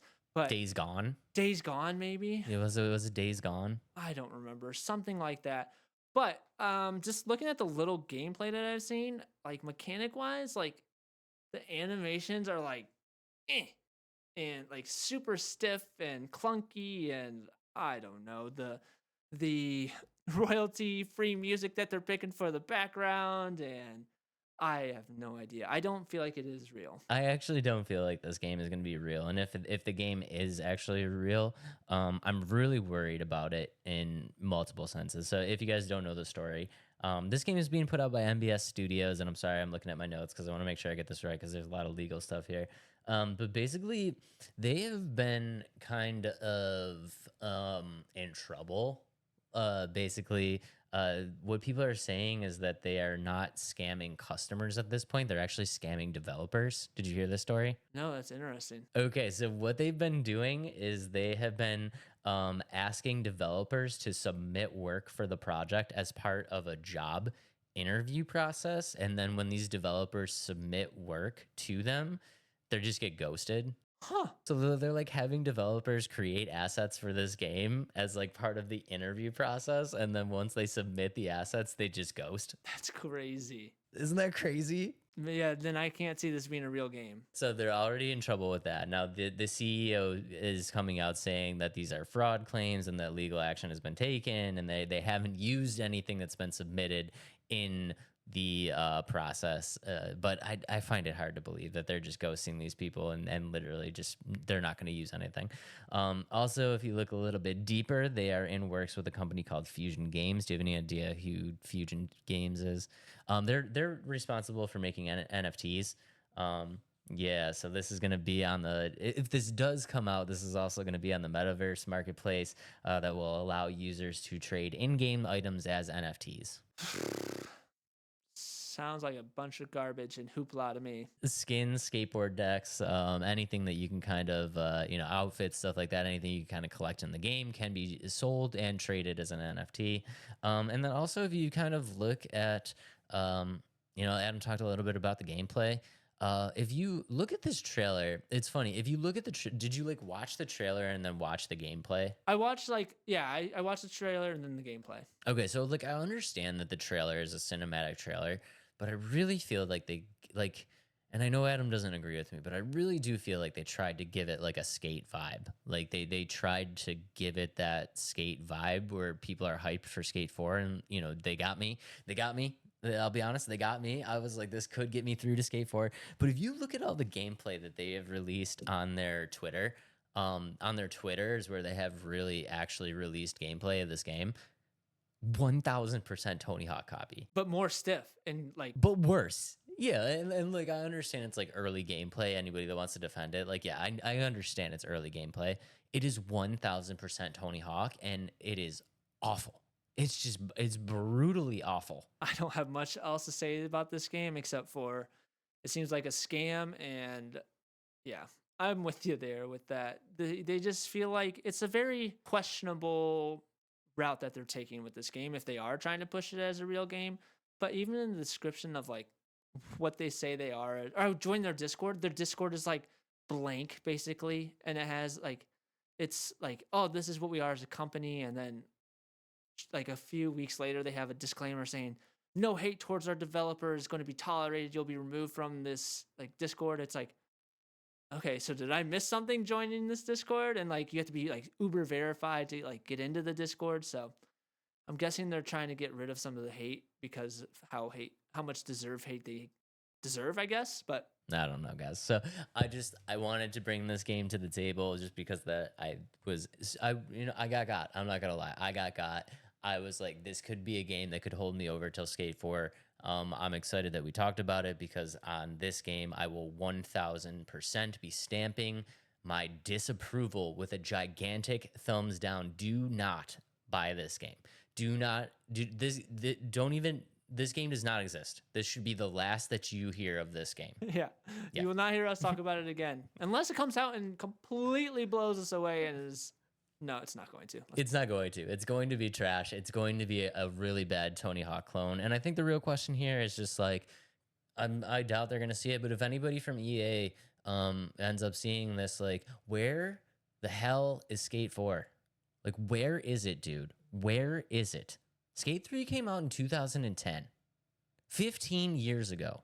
And the skater like group is so big. Like people love skateboarding games. I don't know why it would be a game or just the genre in general doesn't really have much. I know Riders Republic released one, and it's not bad. Like it's not great by any means, but their whole focus is like mash a bunch of sports in one. So none of them are gonna feel amazing because you know what I mean. They're focused on all the other sports too, and there's no true game that like this is a great today skateboarding game right now. I think one of the most annoying things about Skate 4 is that EA is so good at like putting out like this is like kind of the first time that we've really seen a behind the scenes kind of like look into EA from one of these games, and for whatever reason it's being so dragged out.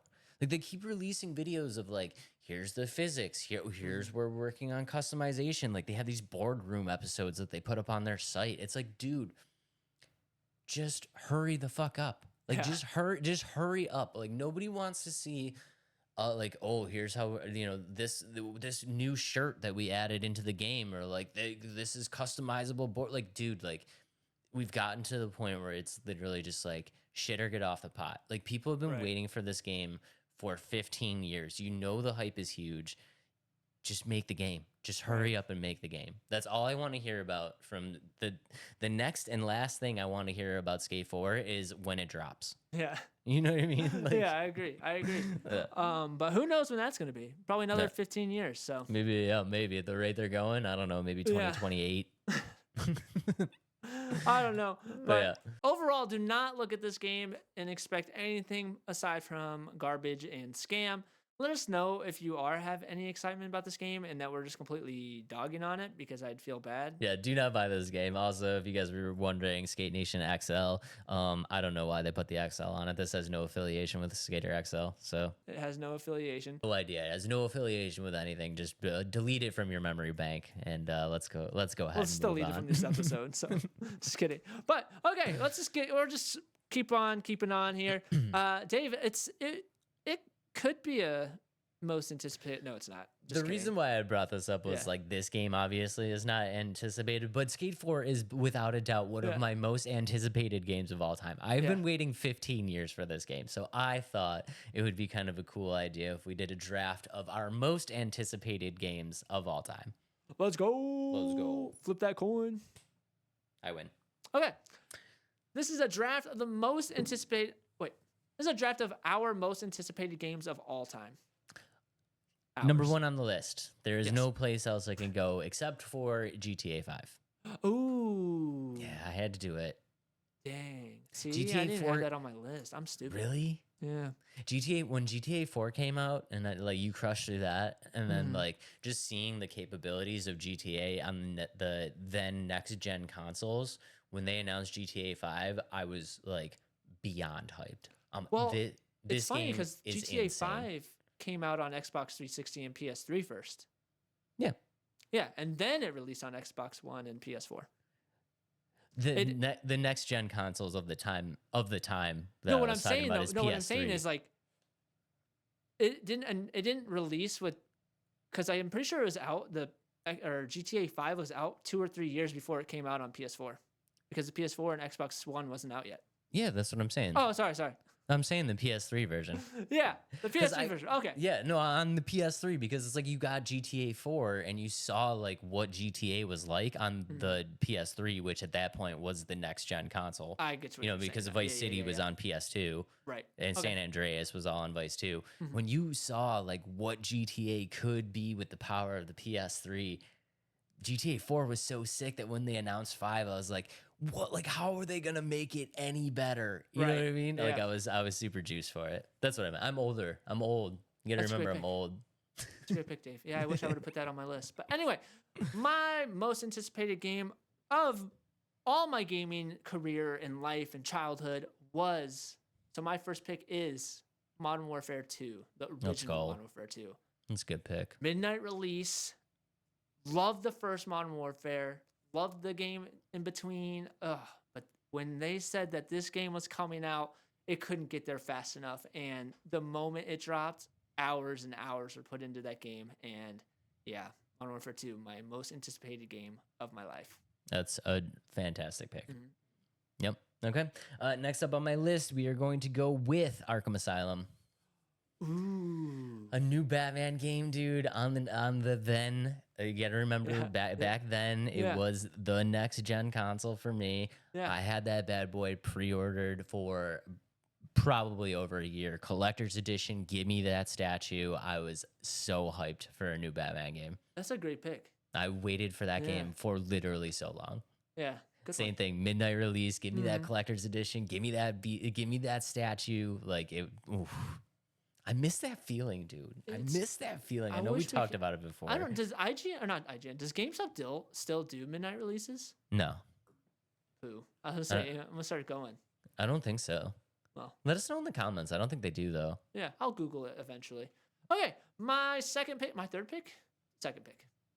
Second pick. Yeah, my second pick. Actually, I want to go back a second. So these are most anticipated games. Doesn't mean they're very good, by the way. So, but my second pick, and this game it actually is really good. I really love this game. Dude, be ready. Adam's gonna put a huge turd on his list at some Yeah. point. My second pick is Prince of Persia: Lost Crown. Oh, actually. great. Um, That's a great pick.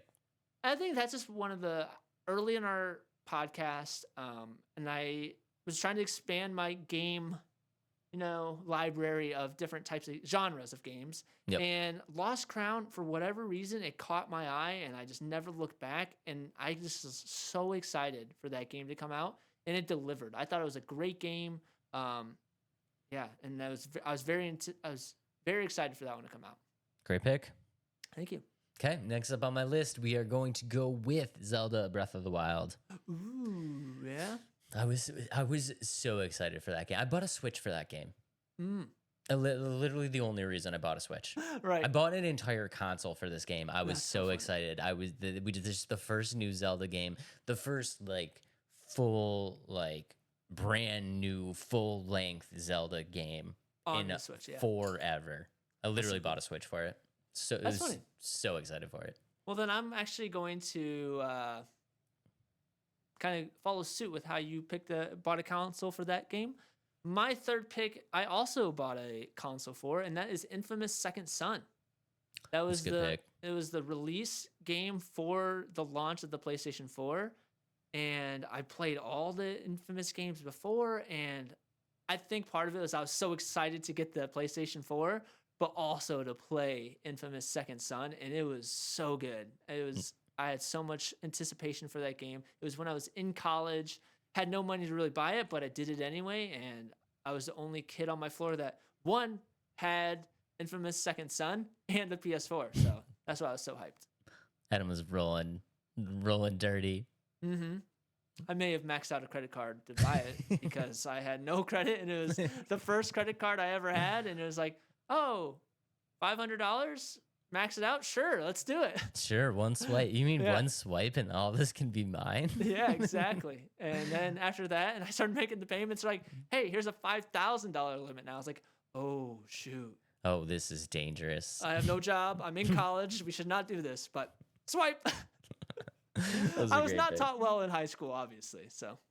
I mean, you only live once, dude. Yeah, exactly. Yeah, that's a great pick. Okay, next up on my list, we are going to go with Elden Ring. Had to do it. Yeah.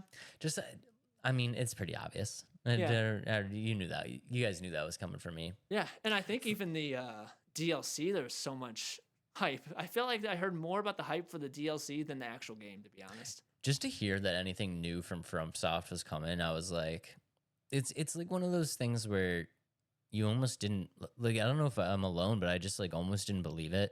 Mm-hmm. You know, when I first heard about it, I was like, yeah, okay, whatever. And then it's like, no, it's really happening. And I'm like, oh, it's really happening. Mm-hmm. That's so funny. Yeah, those games, they stand true every time. And they have the hype or the anticipation well deserved too. They really do. Yeah. I don't want... Maybe some of these games don't, like the ones that we've picked in the past, like, but for me, like those games, and I don't even play them, but I know how well done they'll be when they're released. So when they you know, like you said, you don't really play them, but for the community, the community that, you know, is like diehard souls loves it. mm-hmm. Never disappoint. They never disappoint. It's crazy. That's why I will Right. buy every From Software game that ever comes out because they just have never disappointed me. And I don't know if there's many studios that have never disappointed me. Right. Yeah, that's crazy. Except for Rocksteady. Except for Rocksteady, yeah. That's a lie. Suicide Squad.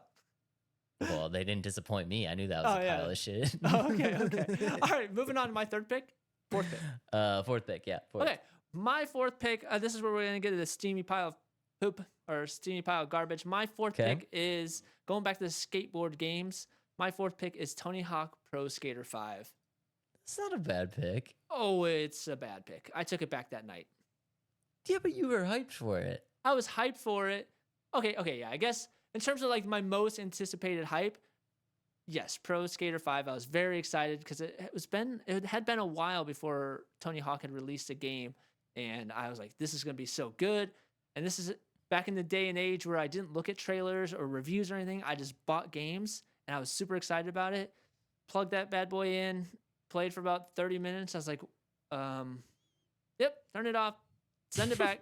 I took it back that day. So I spent $60. I took it back, and you know how GameStop is. Even though it's day one release, they'll give you $40 for it. Yep. So I lost $20 on that game. So, well, you live and you learn. You live and you learn, and that's now why we do this podcast. Kind of. So that's my fourth pick. At least you got $40 for it. GameStop wouldn't give you $40 for it now. No, they wouldn't give you $40 if you brought a new PlayStation 5 in. No. They probably don't have $40 in the register. Yeah. It's either $40 cash or $200 in-store credit. Yeah, exactly. That's a good pick, though. Okay. And then, wow. Oh, that makes things awkward. I think I'm still going to do it, though. Mm-hmm. My number 5 is Tony Hawk 1. Oh, okay.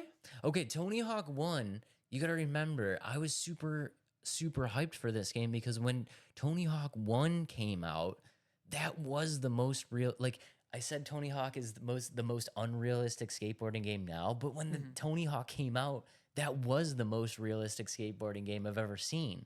Right. It was crazy, dude. And dude, that was back in the day. I was still reading Game Informer, and it was getting the PS1, dude. And I got that demo disc of a bunch of stuff, and on that demo disc was Tony Hawk. Tony Hawk Pro Skater 1, and you could play, the level was the warehouse, the very Yep. first competition. And Mhm. I remember there was like nothing in there. Like it wasn't the warehouse like you think about it. I remember I don't think there was a bowl, but I do think that they had the half pipe, and it started you off like right on that grinding thing. And literally I played that demo for hours. Yeah. Like literal hours playing that demo. I was so juiced for Tony Hawk. That was a great pick. It's a great Thanks. pick. Thanks, Again, man. it set the stage for skateboarding games in general, but yeah, it lived up to what the anticipation as well. But okay, my final pick here, it's kind of goofy, and I was probably a little old for this game, but I love Lego games in general. And my final pick is Lego Marvel Superheroes. I The kinda- idea of I can play open world New York City and be any Marvel character I possibly want and make my own superhero. It sold me from the instant I saw anything about the game. And I bought it on the PS3 or Xbox 360, and then I bought it on the PS4, and probably put a good 300 hours into each of them and 100%ed both of them. And oh, it's so fun. I would have been disappointed if a Lego game didn't make your list. Yeah, I love it. I know you love Lego games. I will say I had some high anticipation for Lego Batman 3. Not as much as this game, but it was bad. I didn't hear great things, but I Yeah. mean, I don't know. It's Lego and Batman. I feel like, I don't know, you can kind of force your way through it. No, I couldn't. No, really? Couldn't even I force your way love through Lego it? Batman 2 so much. It was they went away from what the first one was, and I just couldn't get past how bad it was. So that's what happened. Rip Lego Batman 3. Mhm. You did not make the list. That's it. That's it. That's all we got. I don't have any honorable mentions, to be honest, this time. I got a couple honorable mentions. Oh, I do. Saints Row 3. There we go. Yeah, Saints Row 3 was on there. Skate 4, obviously, we talked about it. Red Dead Redemption 2. Oh, Assassin's Creed 2. I really feel like Assassin's Creed 2 is when it kind of came into the Assassin's Creed that we know of today, and I was super, super hyped for that one. Majora's Mask, obviously following up to my favorite game of all time, Ocarina of Time, and The Force Unleashed. Okay. Some good games. It was like the first Star Wars game on the PS3. I was like, Yeah. I'm gonna a PS3 lightsaber game. I'm gonna play it. Let's go. That's cool. That's cool. Let us But- know down in the comments which games you were most hyped for. And moving on, Adam, last game of the night. Splitgate 2 by 1047 Games, which is coming out early 2025. Dave, can I guess your thoughts on this? Go for it. Are you like, why is this game coming out? Is that your thoughts? No, I'm not. I'm not like, why is this game coming out? Because I know that this game does have a following. I just,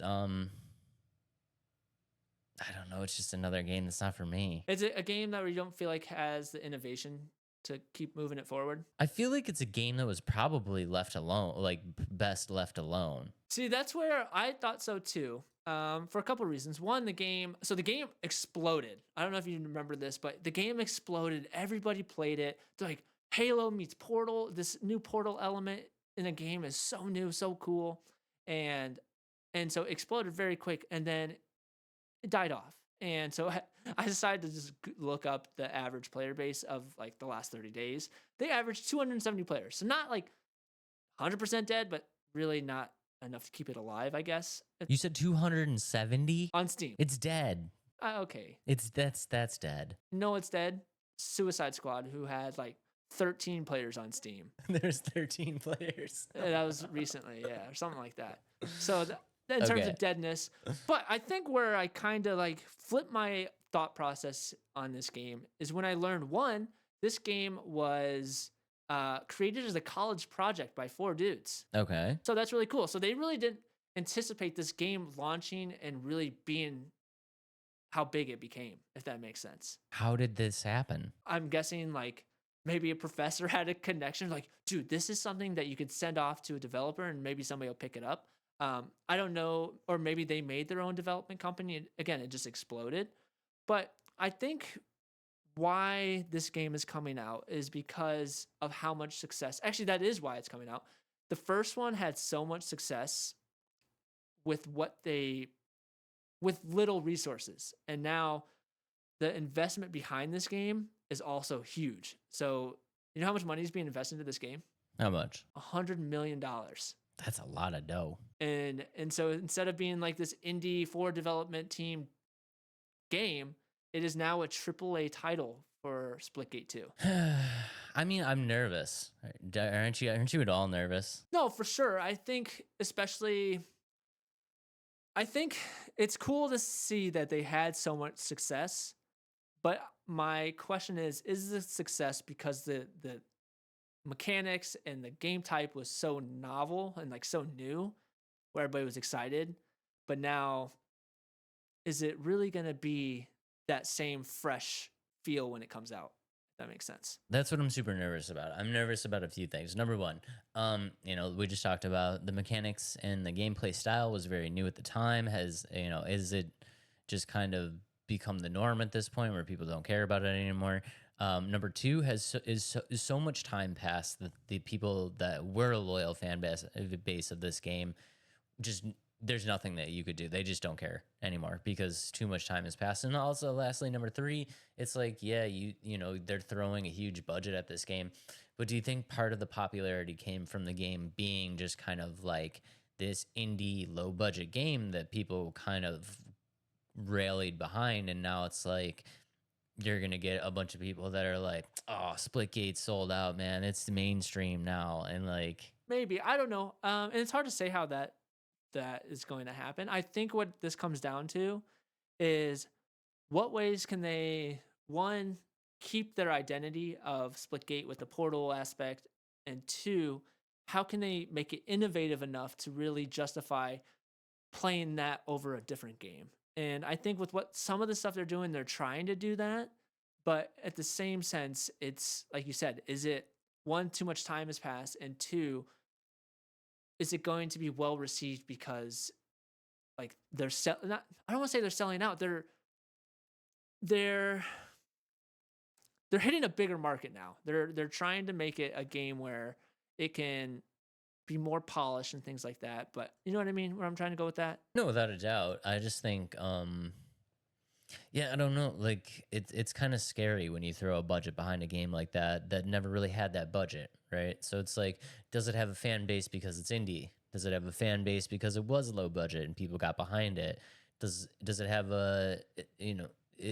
is it going to have enough bells and whistles attached to it to justify $100 million budget? Like if you play this game and you know that there's $100 million budget behind it, you're probably expecting to see some really great stuff. And I think because the budget is so high and because it never had a budget like that before, and how much people love the original game, if this game does not absolutely blow your socks off, it is going to get nitpicked like no other. You know what I mean? 'Cause, like, it's like if you order a steak, right? Say you order a $20 steak and you're like, yeah, this is pretty good. Or you order like a $400 steak. You're like, I'm gonna look at this a little harder. Like this better be freaking amazing. This better be freaking amazing. You know what I mean? And I think people are gonna be looking at the game the same way, saying like, well, there's $100 million budget behind this. Like I better see something awesome. And I hope that they do deliver that. So let's go ahead and roll the trailer. We can kind of talk about some of the things that I kind of saw within it. Essentially, so if you've never played before, it's a 4v4 arena shooter. Kind of has the same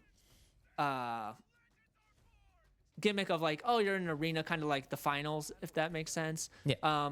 There's gonna be different. So you see this character here. There's gonna be something called factions, which it's not hero based. So like, you know how like Overwatch is different characters that have different abilities. Yeah. It's kind of taken a similar take on factions, like classes. So similar to Destiny or Battlefield, where you can be like a healer or things like that. And so going over that a little bit. So this guy in the orange, he's going to play more like a tank. You'll see it in a couple seconds here where he throws down a shield.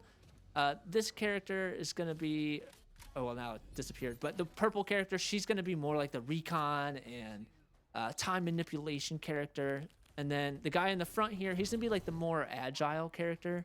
So I think he's going to be the one that uses, like, so the tank there.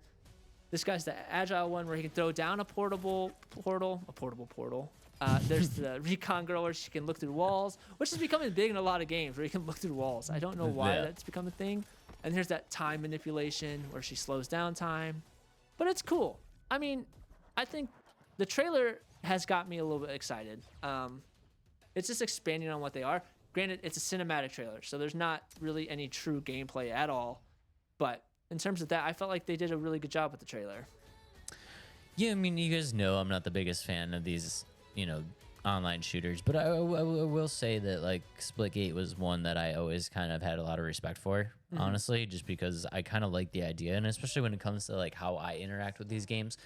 Like I said, I'm not the biggest player. If I'm seeing this game, I'm watching like a homie play it. You know what I Yeah. mean? And this was one of the ones that was like more exciting for me to watch. So I mean, Yeah. I don't know. Like I said, I wish this game all the best. Like I think it's a respected title. The concerns that I brought up are just the amount of time passed, the amount of money going into it. Can they make something that's not only stands true to what the original Splitgate was, but improve upon it, innovate it, use that money wisely? Can they get the fan base back from how much time has passed? It's I wish it all the best, but there's so many questions, and I feel like they're setting themselves up to like really fight an uphill battle. Yeah, and I think with that uphill battle is the market is so saturated right now. Correct. With not just FPS, it's first person shooters, it's third person shooters, it's hero shooters, it's battle royale games, and you're kind of taking a spin on Halo, and it's hard to like the original is always going to be the better one Right. for the most part. There's some games where it's not the case, but Halo's such an established franchise, and they're expanding on things. But overall, I think part of why this game died is or not died. Well, yeah, died. It's pretty dead. It's yeah, it's on 270 life support. people. Yeah. It's on life support. But I think part of it is the skill gap in the game was insane. Like if Yeah. you really want to get good and play ranked, if you don't play ranked, then that's fine. But I did go in there today playing the game a bit because I wanted to see like refresh my memory a little bit. I had fun and I was actually really good. Really? Yeah, I played 3 rounds and like I don't think I went negative once. In my first game, I went 28 and like 10, and I was like the kill leader. Damn, really? Yeah, I don't know if it's because I'm playing against people who are just holding on to this game for too long, or they're coming back to it to try it again to see what it's all about. But yeah, I was crushing it. But in terms of the actual what push people away is the skill gap. And I think if they can figure that out, that will help their case a bit. If you can find a way to limit the skill gap. And part of that is the speculation that is out there is saying the portals are going to be still a big part of the game, but you won't be able to spam them to the point where it's like insane. So like the pro players, like they knew how to use the portals like in ways that are like it could blow your mind. And I was like, okay, let me see some of these pro players. And I pulled up videos of them and the portals are flying. I'm like, where are you putting these portals? And then they get kill, portal. I'm like, oh, I just ran around, threw a portal around, shoot somebody, find another spot to go. But other than that, I think that's something they got to figure out. So the speculation is the portals are going to play a role, but not as big. I kind of like that actually because I'm not gonna lie. You guys know I'm not the biggest shooter guy, but I do play with the homies when they ask me to play and stuff like that. I've tried a couple games. This one specifically was one that was very intimidating to me, and it was because of the portals. Because I'm not good in a regular arena, let alone an arena where people can literally you're basically teleporting. You know what I mean? Like forget the portal aspect of it. You're basically teleporting through the map. And like I don't know. For me, that was such an intimidating thing because it's like, I don't know the map well enough to run around it. You know it well enough to know where to teleport to. You know what I mean? Like that, like exactly what you said, that skill gap is so gigantic. And it's funny. It's one of the most rage inducing things in Call of Duty is when somebody gets behind you. And then with this game, that's the whole idea is you want to try to get behind the enemies and try killing them that way. But it's just funny. The game has a lot to offer in terms of like the game modes too, and I think that's why it was so fun. And they're expanding on that. One thing that they're adding in this is so, like I said, the factions. The factions that are confirmed right now are the Arrows, which is that agile faction. The Sabras, Sabras. That's like the tank, throw down the barriers. And then the Meridian, which is like the time control, slow traps, recon, all that stuff. So those are the confirmed ones. I don't know if there's going to be more or just those 3. This one's going to have gun customization in terms of loadouts. Splitgate, the original, had like skins and stuff, but you couldn't really customize and things like that. And you'll be able to upgrade them as well. And now there'll be like throwable abilities too, which Splitgate didn't have that as well. So, I mean, they're definitely expanding on the first one. And I think that's what they need to do. They need to expand on it without losing its identity, but also find a way, like we've been already saying, is bring back a player base that's gone in a new way.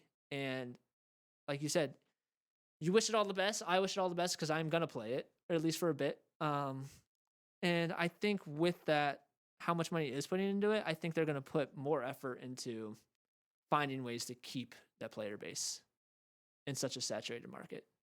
It's always good to have it's always good to have a nice budget to work with, right? But with great budget comes great responsibility.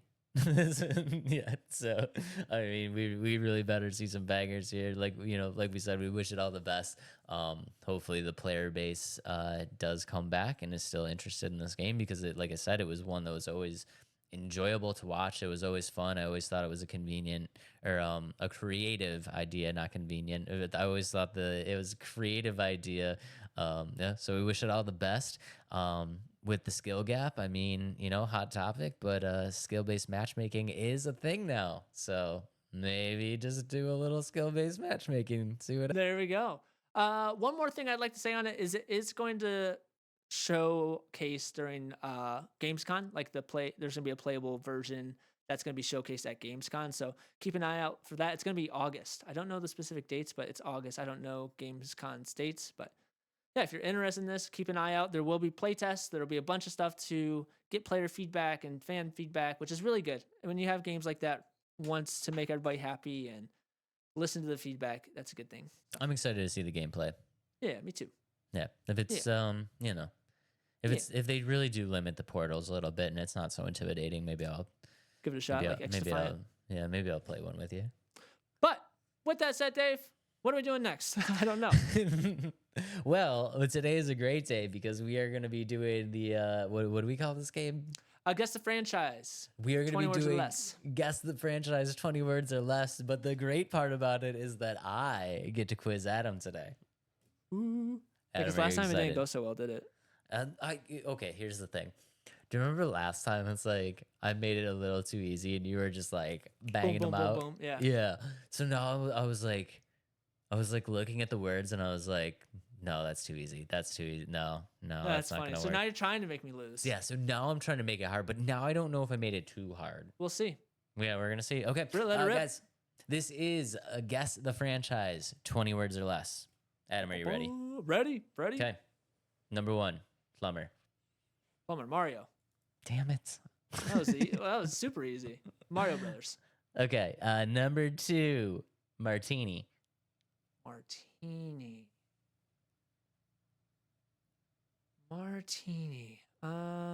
Is this movies or games? Movies or games, yes. James Bond. Good Lord, dude. This is the worst. Okay, number 3, war.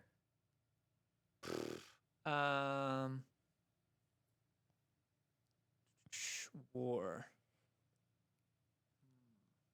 Call of Duty? No. No? 4, blue.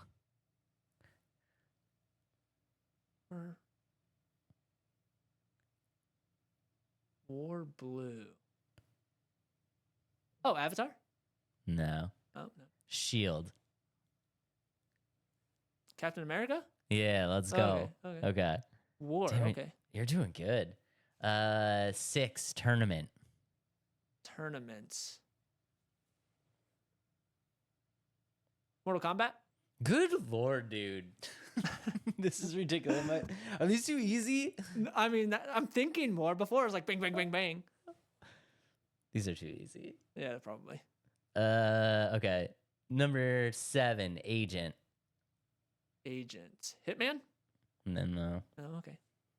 8, pill. Pill? Yeah. Matrix? This is ridiculous, dude. Is that it? Yeah, it's Oh, let's go. you can. Yeah, I can never quiz you again. At this point, this is that just it? No, we got Oh, 8 of them. At this point, it's just broken. Okay, number 9, virus. Virus. Last of Us. No. 10 is survival. Virus, survival. DayZ? No. Jill. Who? What? Jill. Jill. Yeah. Jill. Virus, Jill. I Am Legend? Umbrella. Umbrella. Umbrella. Virus, Jill, Umbrella. World War Z? Did I already say that? Zombie. Ugh. Zombie. Jill. Left 4 Dead? No. Dead Rising? No. Shoot. Oh no. What are we at? We're at 13. This will be the 14th word.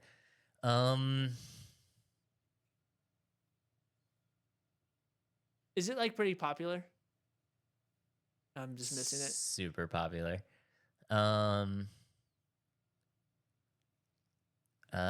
Shooter.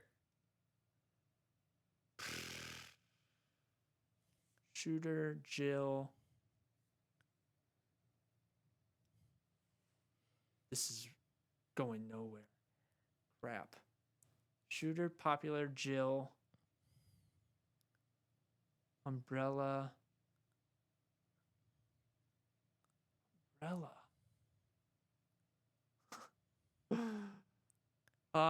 Is it a movie or a game? Oh, wait, don't say anything. Do you want a hint? No. The words with the hints. Ah, crap. Resident Evil. Yes. There we go. Let's go. That one took me a while. Let's go. Is that number 8? No, that's 6. We got 2 more, but you got 6. You got 6 words left. Okay. Okay. Each. 14. Hood. Hood. Hood. Oh, Assassin's Creed. Good God, dude. Yeah. That's insane. All right, 5 words. Judgment. Judgment. It's not Equalizer, is it? No. Okay. Future. Judgment, future.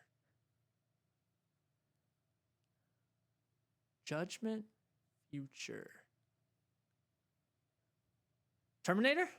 Let's go, dude. Let's go. Let's go. I did it. 16 words. That's insane. Let's go. You're so much better at that than me. I love those games. You ever play Catchphrase? Yeah. That's what this reminds me of, and I love Catchphrase. I'm pretty good at it. Just boom, boom, boom, boom, boom, boom. And so that's why I like this game. I'm horrific at it. So, guys, let us know in the comments. Do you want to see Adam crush this, or do you want to see me struggle with this? We can make it you do this to me every time. That's fine. Because I like playing this game.